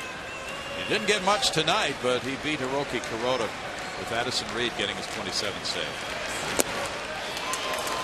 1-2. Sale is 7-11. Kuroda is 10-7, and the White Sox down to pinstripers 3-2. Top of the 9th in St. Louis. The Cardinals lead the Dodgers 5-1. Carlos Beltran hit his 20th, and Matt Adams hit his 9th for St. Louis in the home run department. And the Tampa Bay Rays are still trailing 4-1 at Arizona. They're in the bottom of the 5th.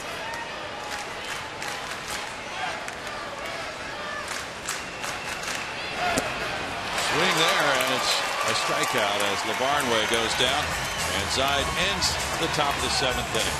Boston gets 2 more runs on 2 hits and leads it 15-9.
A whole lot of offense tonight.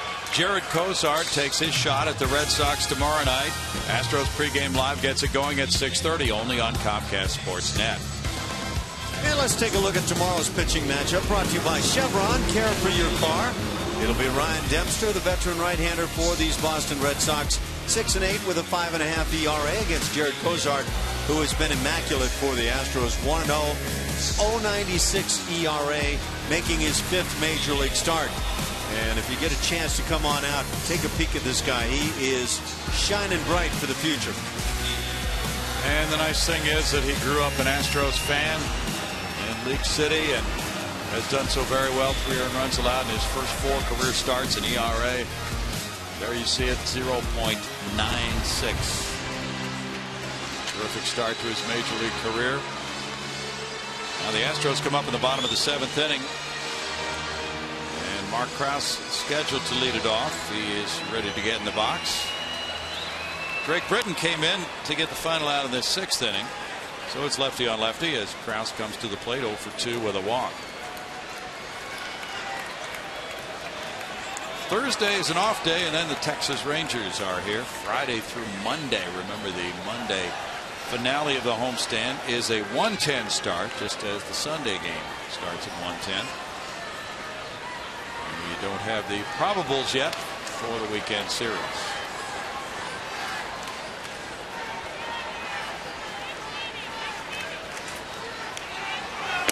Krause ducks away from ball 1. Red Sox up by 6, 15-9. Their bullpen has 20 wins and a 3.67 ERA. Jared Cozart pondering tomorrow night, perhaps. Well, or maybe trying to get all this Boston hitting out of his mind right now. These guys can do a number, can't they? 1-1. Well, if you're impacted by what you recently see, Jared Cozart would be a mess tomorrow. But I have a feeling he's a guy that can get this turned back around. His stuff is that good. He's trying to get it all out of that head.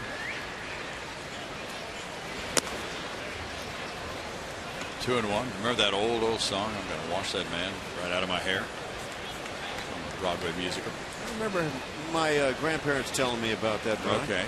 Well, maybe there would be a song, I'm going to wash those earned runs out of my head. 2 balls, 2 strikes. Well, if not, there should be. Might have been from South Pacific, in fact, Nash. Yeah? One of your favorite musicals. What would you say is your favorite musical? Wow. You know what? I laugh at myself all the time. I can't remember a movie I saw 3 days ago. Okay. I'm very bad in that regard, but I'll think upon it here. You? South Pacific? Well, yeah. That was a really good one. Camelot. Camelot. Sound of Music. I was going to go with Welcome Back, Kotter, but I don't think you'd accept that. No. That will not be accepted on a night like this. Pedroia tosses out Krause. That's out number 1. That Vinny Barbarino could really sing. Yeah, that's back when music was music. Brett Wallace has a homer. He has 2 runs batted in, got an RBI and a ground out in the first. Astros took a 3-0 lead in the first. Then they got a 2-run homer from Robbie Grossman and went up 5-0 after 2. Red Sox came back with 3 in the third. They've had back-to-back 5-run innings tonight in the 5th and 6th, batting around in both of those. Wallace, part of what Houston has done, he'll take a 7-game hitting streak into his next contest. Strike 1 with Matt Dominguez on deck. So 10 hits for the Astros and 9 runs. That's one of their best outputs of the year, and they're still down by 6.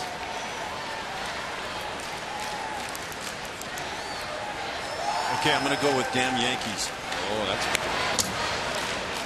no balls, 2 strikes. Let's see, the Astros high for runs in a game, 16. And that was on that first road trip of the year at Seattle, April 9th. Have to watch out. I'll have Jim DeShays texting me that it's the Babe Ruth story with William Bendix here pretty soon. That's right.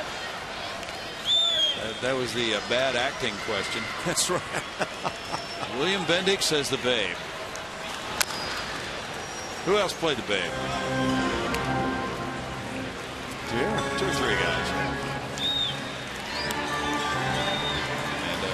Gary Cooper played Lou Gehrig, right? Lou Gehrig's story. That is correct.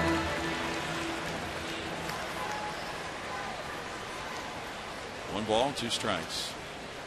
John Goodman played the Babe. John Goodman, yes. Yes, he did. It's got to be a larger than life figure to play the Babe. It's kind of ideal. The physicality. Yeah, that part of it. Now the Babe ate what? Many hot dogs at a sitting. You've read this story, right? Not sure he was sitting all the time, but yeah. He would be legend today, wouldn't he? Again, because of his great defense.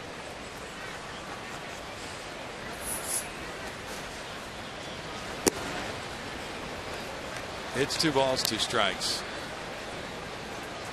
But it was such an innocent era, you know. When a kid could get the Babe's autograph. Hit a home run for me, Babe. Yeah. Yeah. And he'd come through.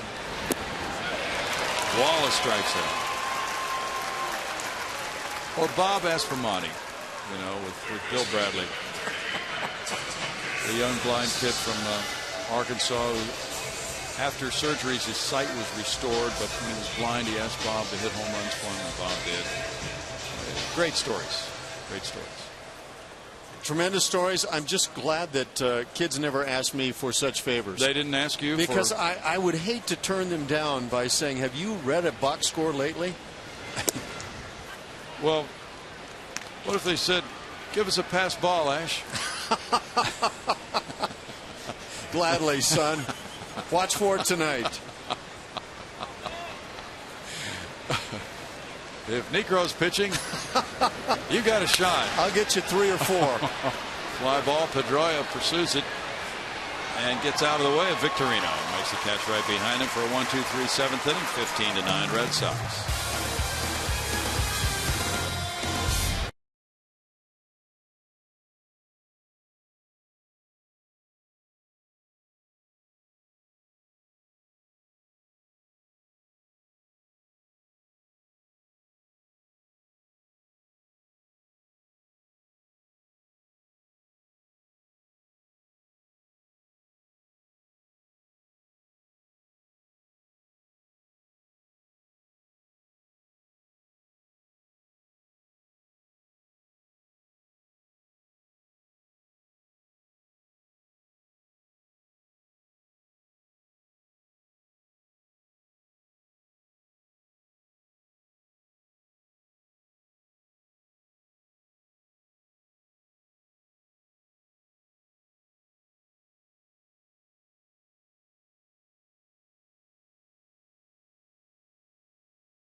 And time for our AT&T tweet of the game, thanks to @the_Astros, who wrote, "Oh man, Barnesy." Talking about 27-year-old Brandon Barnes, but in a way they have a point here. The Astros have the youngest roster in the major league, averaging just under 26 years old. 13 rookies on this club are the most of any club in the majors, guys. Old man Barnesy. Oh man, we're in some trouble if Barnes is old. Now, at what age should a guy be called an old man, Julia? I'm not going there. No way. You're just too diplomatic. Carlos Corcoran in the game. Do some catching here in the 8th inning. And it's 15-9 Red Sox. The old man can go gap to gap. He can. A lot of old men have gaps, but not of that sort, of course. Brock Holt is 0 for 4. Red Sox have totally messed up here. Jacoby Ellsbury's waiting in the on-deck circle and not at the plate. Oh, yeah. Now leading off the inning. Now ball out to Altuve. Slings it over to Wallace. One pitch went out for Josh Side. And Ellsbury with a big night. 2 home runs. 3 runs batted in. 2 walks. He has scored 4 tonight.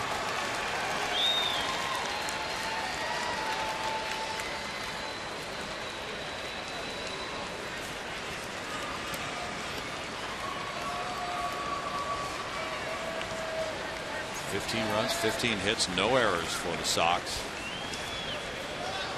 Should we try to talk like we're back east?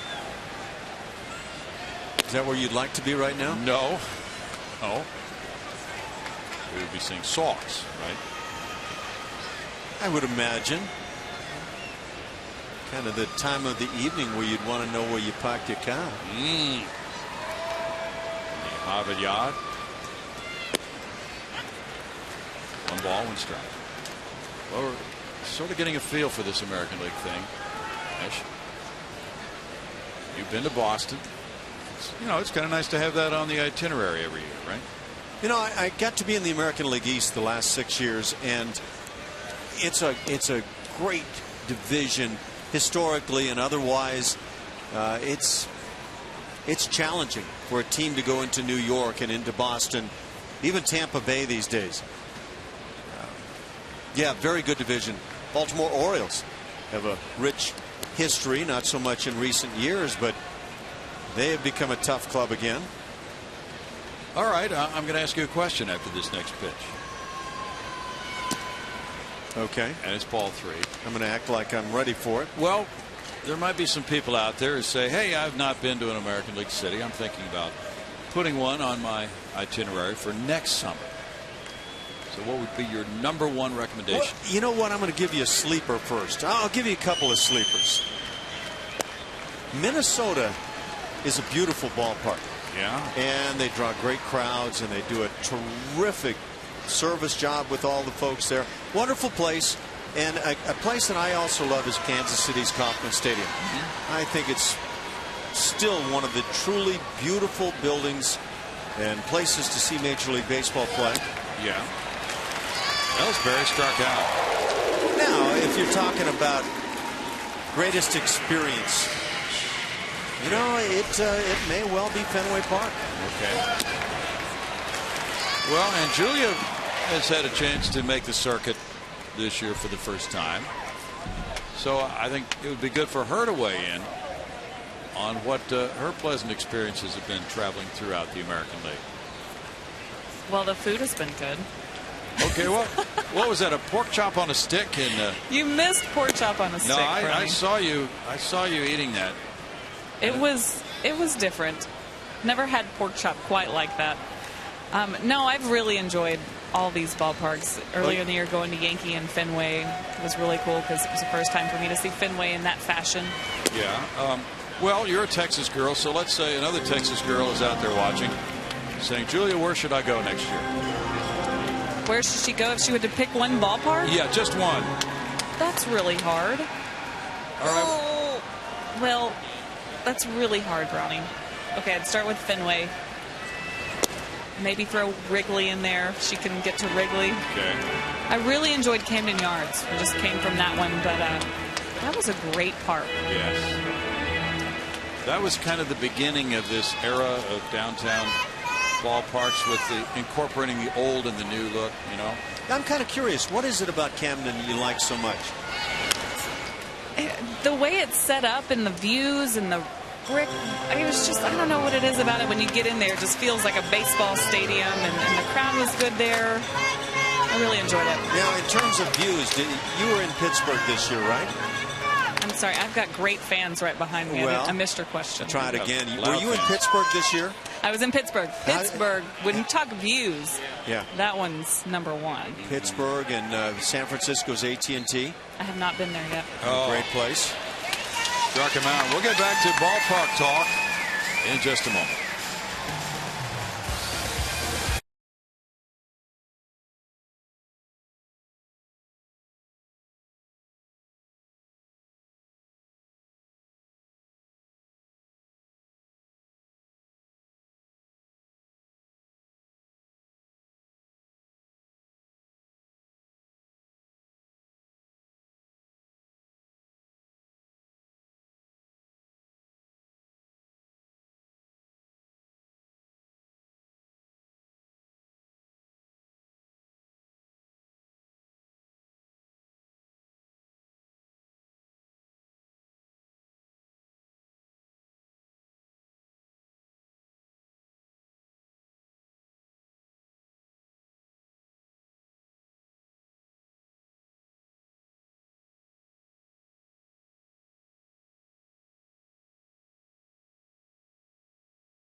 at Houston in Game 2 of this 3-game series. And no matter what happens tonight, the Astros will still have a shot at winning a series from this first-place club in the AL East. As Game 3 will come your way tomorrow, and 6:30 is the Astros pregame live time for tomorrow night. Corey Hepla and Mike Stanton busily preparing Astros postgame live tonight. Well, they've got a lot of choices to make on plays from this game. L.J. Hose has been involved in 2 of the runs. He has scored twice. Had a leadoff triple in the 4th inning. And then a 1-out single in the 6th, and he scored after both of those. Astros have been out hit 15-10, and they're trailing by 6 as Hose leads it off here in the 8th. Elmore is on deck. And strike 1 from Drake Britton. Workman is in line to be the winning pitcher tonight. He really did a whale of a job in relief. No balls, 2 strikes.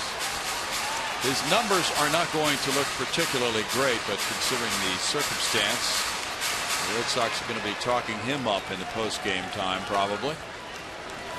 And rightfully so.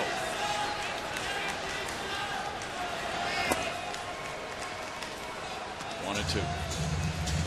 And you know, we talk all the time about stats.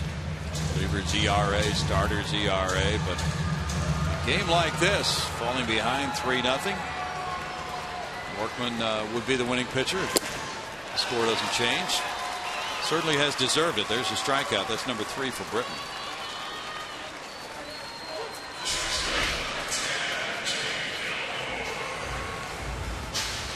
You know, that's airing out the swing, at least giving yourself a chance in a game like this. Workman went 4 2/3 tonight, Ash. He gave up 9 hits and 6 earned runs. Walking 2, fanning 2. So the numbers really aren't that good, but they have to be interpreted, right? Elmore takes, and that's ball 1 to Jake. So now Britton comes along. He retires 5 in a row. It's the official score's decision as to which pitcher gets the win. It can't be the starter because he didn't go 5. So if this trend continues, Britton's numbers are going to look a whole lot better than Workman's. But look at when they came in and what the score was, what the circumstances were. And Workman is that guy.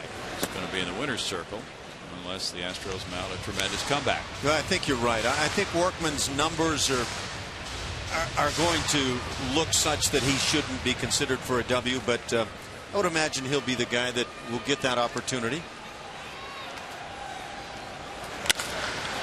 Shot to left field. They're getting up in the Landry's Crawford boxes for an Elmore home run. Jake Elmore, who came off the bench, is 2 for 2 in this game.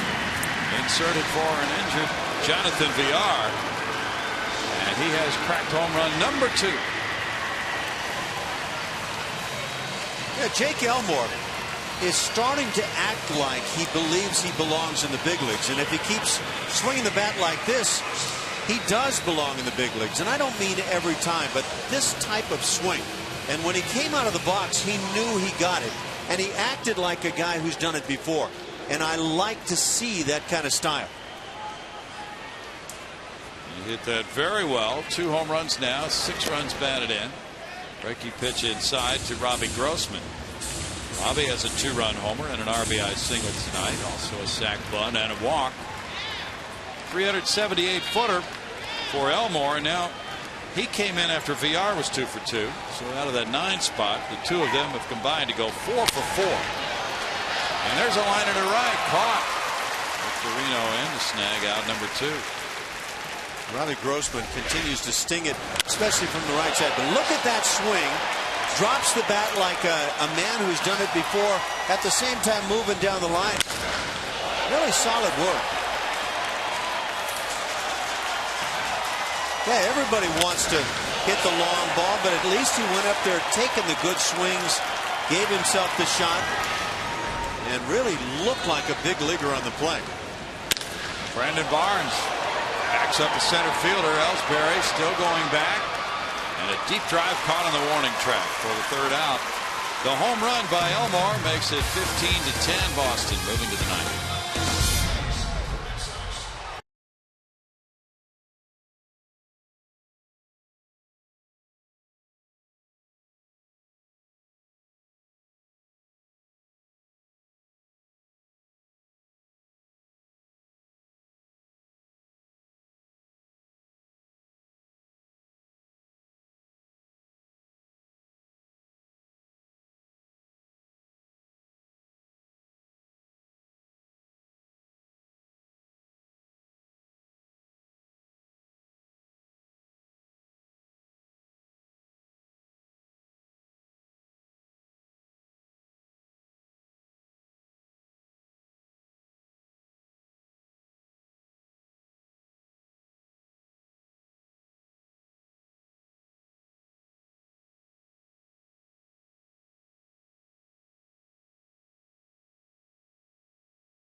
And this weekend, the Astros take on Adrian Beltre and the Texas Rangers. The series features a big and bright Friday night on the 9th and a Texas Country Street Fest before the game on the 10th. Call 1-877-9-ASTROS or visit astros.com for tickets. Guys. Thank you, Julia. Ash is involved with tweeting right now, so there's going to be a momentary delay. Ash tweets? Yeah, he now tweets. Please. I know he's on Twitter. I didn't realize he was tweeting. Well, we're doing a little Twitter lesson, and he's tweeting Jeff Blum. Well, Blummer sent me something, and I'm trying to figure out how to respond. And yeah, so there's a whole lot going on up here now, Julia. It's great to feel like a boob. But the ninth inning is about to start, and Chai-Jen Low is in the game for the Astros. Josh Zeid went an inning and 2/3. He gave up a hit, no runs, with 1 walk, 3 strikeouts. In 2 appearances with the Astros, those are the numbers for Chai-Jen Low. And he, like Josh Zeid, has gotten off to a good start, has not been tagged with a run. One of the runners he inherited scored in Minnesota. It's Dustin Pedroia to get it started in the ninth. He has a pair of hits, 2 runs batted in tonight for Pedroia. And Pedroia fouls it back, strike 1. Julia, there's a lot of intrigue about what shoes you will be wearing tomorrow night. Oh, dear. Well, now my process of getting ready every day is going to take twice as long because there's going to be so much thought on my shoes. There's a lot of pressure on you right now. Needs to be no time on the thinking part. Just wear the yellow ones. Got to bring back the yellow. The problem there is I don't have a lot of things that match those yellow shoes. Doesn't need to match, Julia. Well, that's not the point. We knew when you broke out the patent leather that, yeah, there you see it, 15 runs. That just is not going to fly, so you're going to have to put those way back in the back of your closet. This is not about fashion. This is about winning games. You're right, and I'm a team player. Elmore with a catch of that looping liner by Pedroia. The attendance tonight is 21,620. That's out number 1 for Chai-Jen Low. And now we get the pinch hitter for Big Papi, Brandon Snyder. Brandon Snyder was 0 for 3 last night as the starting third baseman. Big night for Big Papi. He was on base 5 times, 4 for 4 with a walk.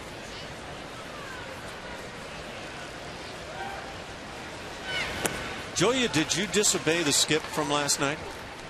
Okay, who ratted on me? Well, you know, it just gets around. It's all over town. I think you ratted on yourself. Bo Porter told me immediately after the game I had to wear these shoes again, or the yellow shoes again.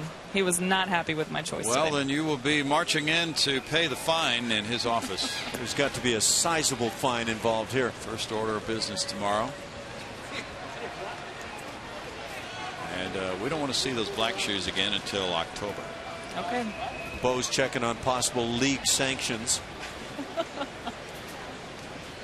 Choices. A girl has so many choices for the rubber game of the 3-game series. And it's not just any rubber game, Julia. Fly ball, Barnes in right center field. That's out number 2, because you realize that the Astros have not won a series since they won 2 of 3 from Milwaukee here, June 18th through the 20th. This is a lot of pressure, Brownie. Yeah, so tomorrow's wardrobe is crucial. Mike Napoli, the batter now. Glad the conversation's finally gotten serious here. As long as we've moved past musicals. You guys were naming all the wrong musicals earlier. Really? All right, what would you throw out there? Singing in the Rain. Oh, yeah. Grease. Grease is the word. Yeah, now that's a good one. That was a good music. My Fair Lady is one of my favorites. That was terrific. You'd have my wife on a couple of those. I was going to mention Chicago, but I didn't want to get busted royally. That's a good one. I liked Little Shop of Horrors. Did y'all see that one? No, didn't see that. Why don't we just go with Rocky Horror Show? No, that's not one of my favorites. Right. West Side Story's a good one. Oh, that was good. Sound of Music. How did we get into musicals on a night when Stephen Wright started the game? Well, I wouldn't know. 1 ball, 2 strikes. Stephen Wright was just in the wrong spot, wasn't he? It's a small world, but I wouldn't want to paint it all. I wouldn't rule out Stephen Wright having a nice career, Ash. Yeah, this one, they can find a guy that can knock down a knuckleball. He might be all right. He might be. 2-2. Well, the thing about a knuckleball guy like Stephen Wright is he can pitch again tomorrow if he needs it. Wilbur Wood used to pitch both ends of a doubleheader, I recall. Those were the days. Yeah. We're gonna cut down his innings. It's getting late in the year. No more than 18 today. He was old Haas Radborn.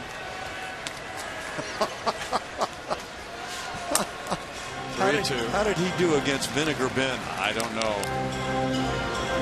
But Vinegar Ben did serve in Congress, so he has that over everybody else. And of course, Jim Bunning, a U.S. Senator. Yeah. So they stand atop the heap in that regard. And neither one was a wrestler.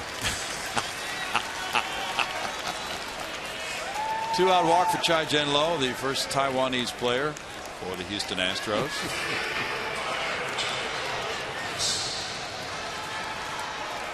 And he'll be appearing very soon on an interview with Julia Morales. She has actually been of assistance to Chai Jen in getting to the ballpark in Baltimore. Johnny Gomes. What? Was there a funny story about that? I don't know. I'm making them up myself. All right. I thought maybe you were there. Well, I was, just not on that block. Strike to Johnny Gomes. I need to tell my story now. Okay, go ahead. I've got to. You can't just leave it out there like There's that. plenty of time, really. Lowe doesn't have great English yet. He's been working on it. But he was standing outside the hotel just looking a little confused. And I was going to the ballpark, and I just told him to get in the cab with me. I'll help you get there. And wow. He found his way. He actually pitched that night, and I felt partly responsible for getting him there. Well, he could have found his way, but, you know, he didn't know who to ask, really. Right. Well, you know, somebody should buddy up with him. He does need a buddy, doesn't he? Buddy system. Maybe you're it. I don't know much Mandarin, Browning. Does anybody know much Mandarin? Struck him out looking. We go to the bottom of the 9th inning. It's 15-10, but the real story is which shoes are going to show up tomorrow night.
Southwest Airlines. Find our fares online only at southwest.com.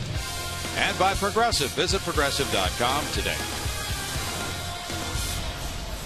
Here on the east side of downtown Houston, some spectacular views of those skyscrapers not too far away.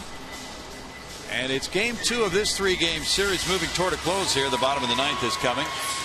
And pitcher number 4 is in the game for John Farrell. Ruby De La Rosa, former Dodger, coming in.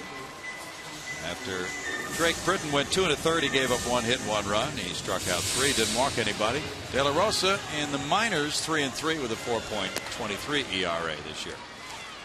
This Red Sox bullpen is loaded with some names that are not exactly prominent names in the bigs. Well, that's true. Ruby has been in the big leagues only briefly with the Dodgers. And by the way, there's a story out tonight that the Dodgers were close to firing Don Mattingly. And Stan Kasten, the Dodgers president, met with Mattingly in late May and told him he would be forced to make a change if the team didn't turn their season around. What a turnaround. Jose Altuve looks at that first pitch. It's ball 1. Altuve has an RBI on a ground out. He's 0 for 4.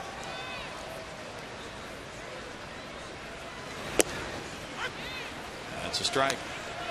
Well, the Dodgers are looking like a team that might be hoisting a trophy at the end of the season. If you can contemplate that postseason rotation. That's in for a strike. Ruby De La Rosa, 23 years old, from Santo Domingo in the Dominican Republic. Had Tommy John surgery in August of 2011. Like he overthrew that one, but it rushed up there at 98. And it's 1-2 to Altuve. Boston got him in that big trade. Josh Beckett deal. Little tap out in front of the plate. Barnway with a throw. 1 out.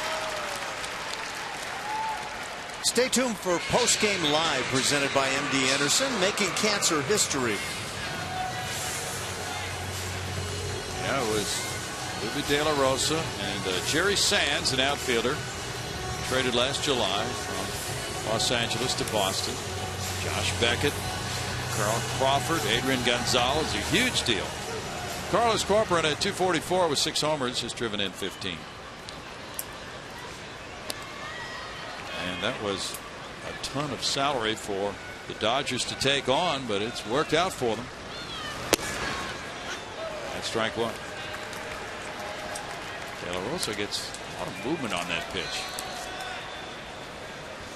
You know, it could have been very different for the Dodgers this year. What if Mattingly had been fired and coincidentally right at that time things turned around with their fortune under a new manager, and everybody would have believed, oh, it's all about the new manager. Look what he did stepping in. But fortunately for Don Mattingly, he got his opportunity to stay and things worked out. Yes. Mark Krause on deck as Corcoran bats for the first time tonight. And punches that one foul. Carlos has had 135 at bats. 6 homers, 15 runs batted in. The Red Sox scored 17 runs when they beat Texas back on June 4th. That was in Boston, 17-5. They've scored 15 tonight. Swing and a miss, and that's a strikeout for out number 2. Strikeout number 7 for Red Sox pitching tonight. Mark Krause will be the batter. He's 0 for 3 with a walk.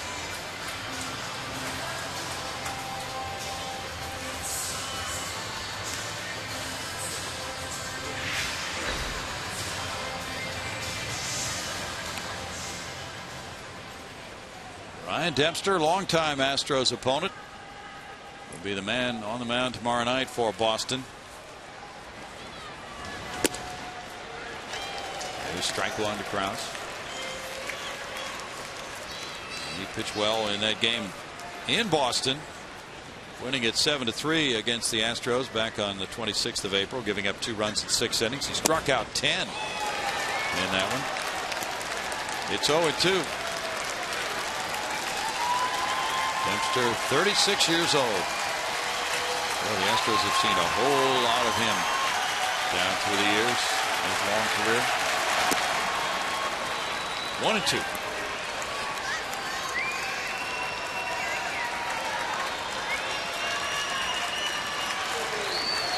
Red Wallace is on deck. 2 balls and 2 strikes. The Astros have scored 10 runs on 11 hits tonight. Boston has 15 runs on 15 hits. John Farrell's club trail 5-0 after 2 and roaring back.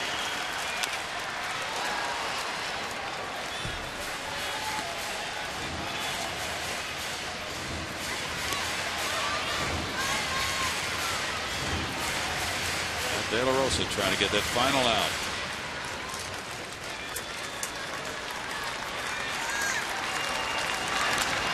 Foul back.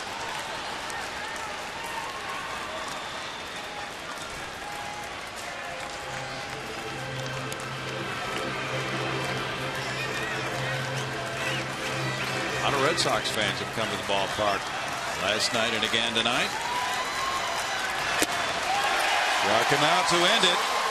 And these Red Sox fans and John Farrell enjoyed the comeback win tonight for them. Their 69th win of the year.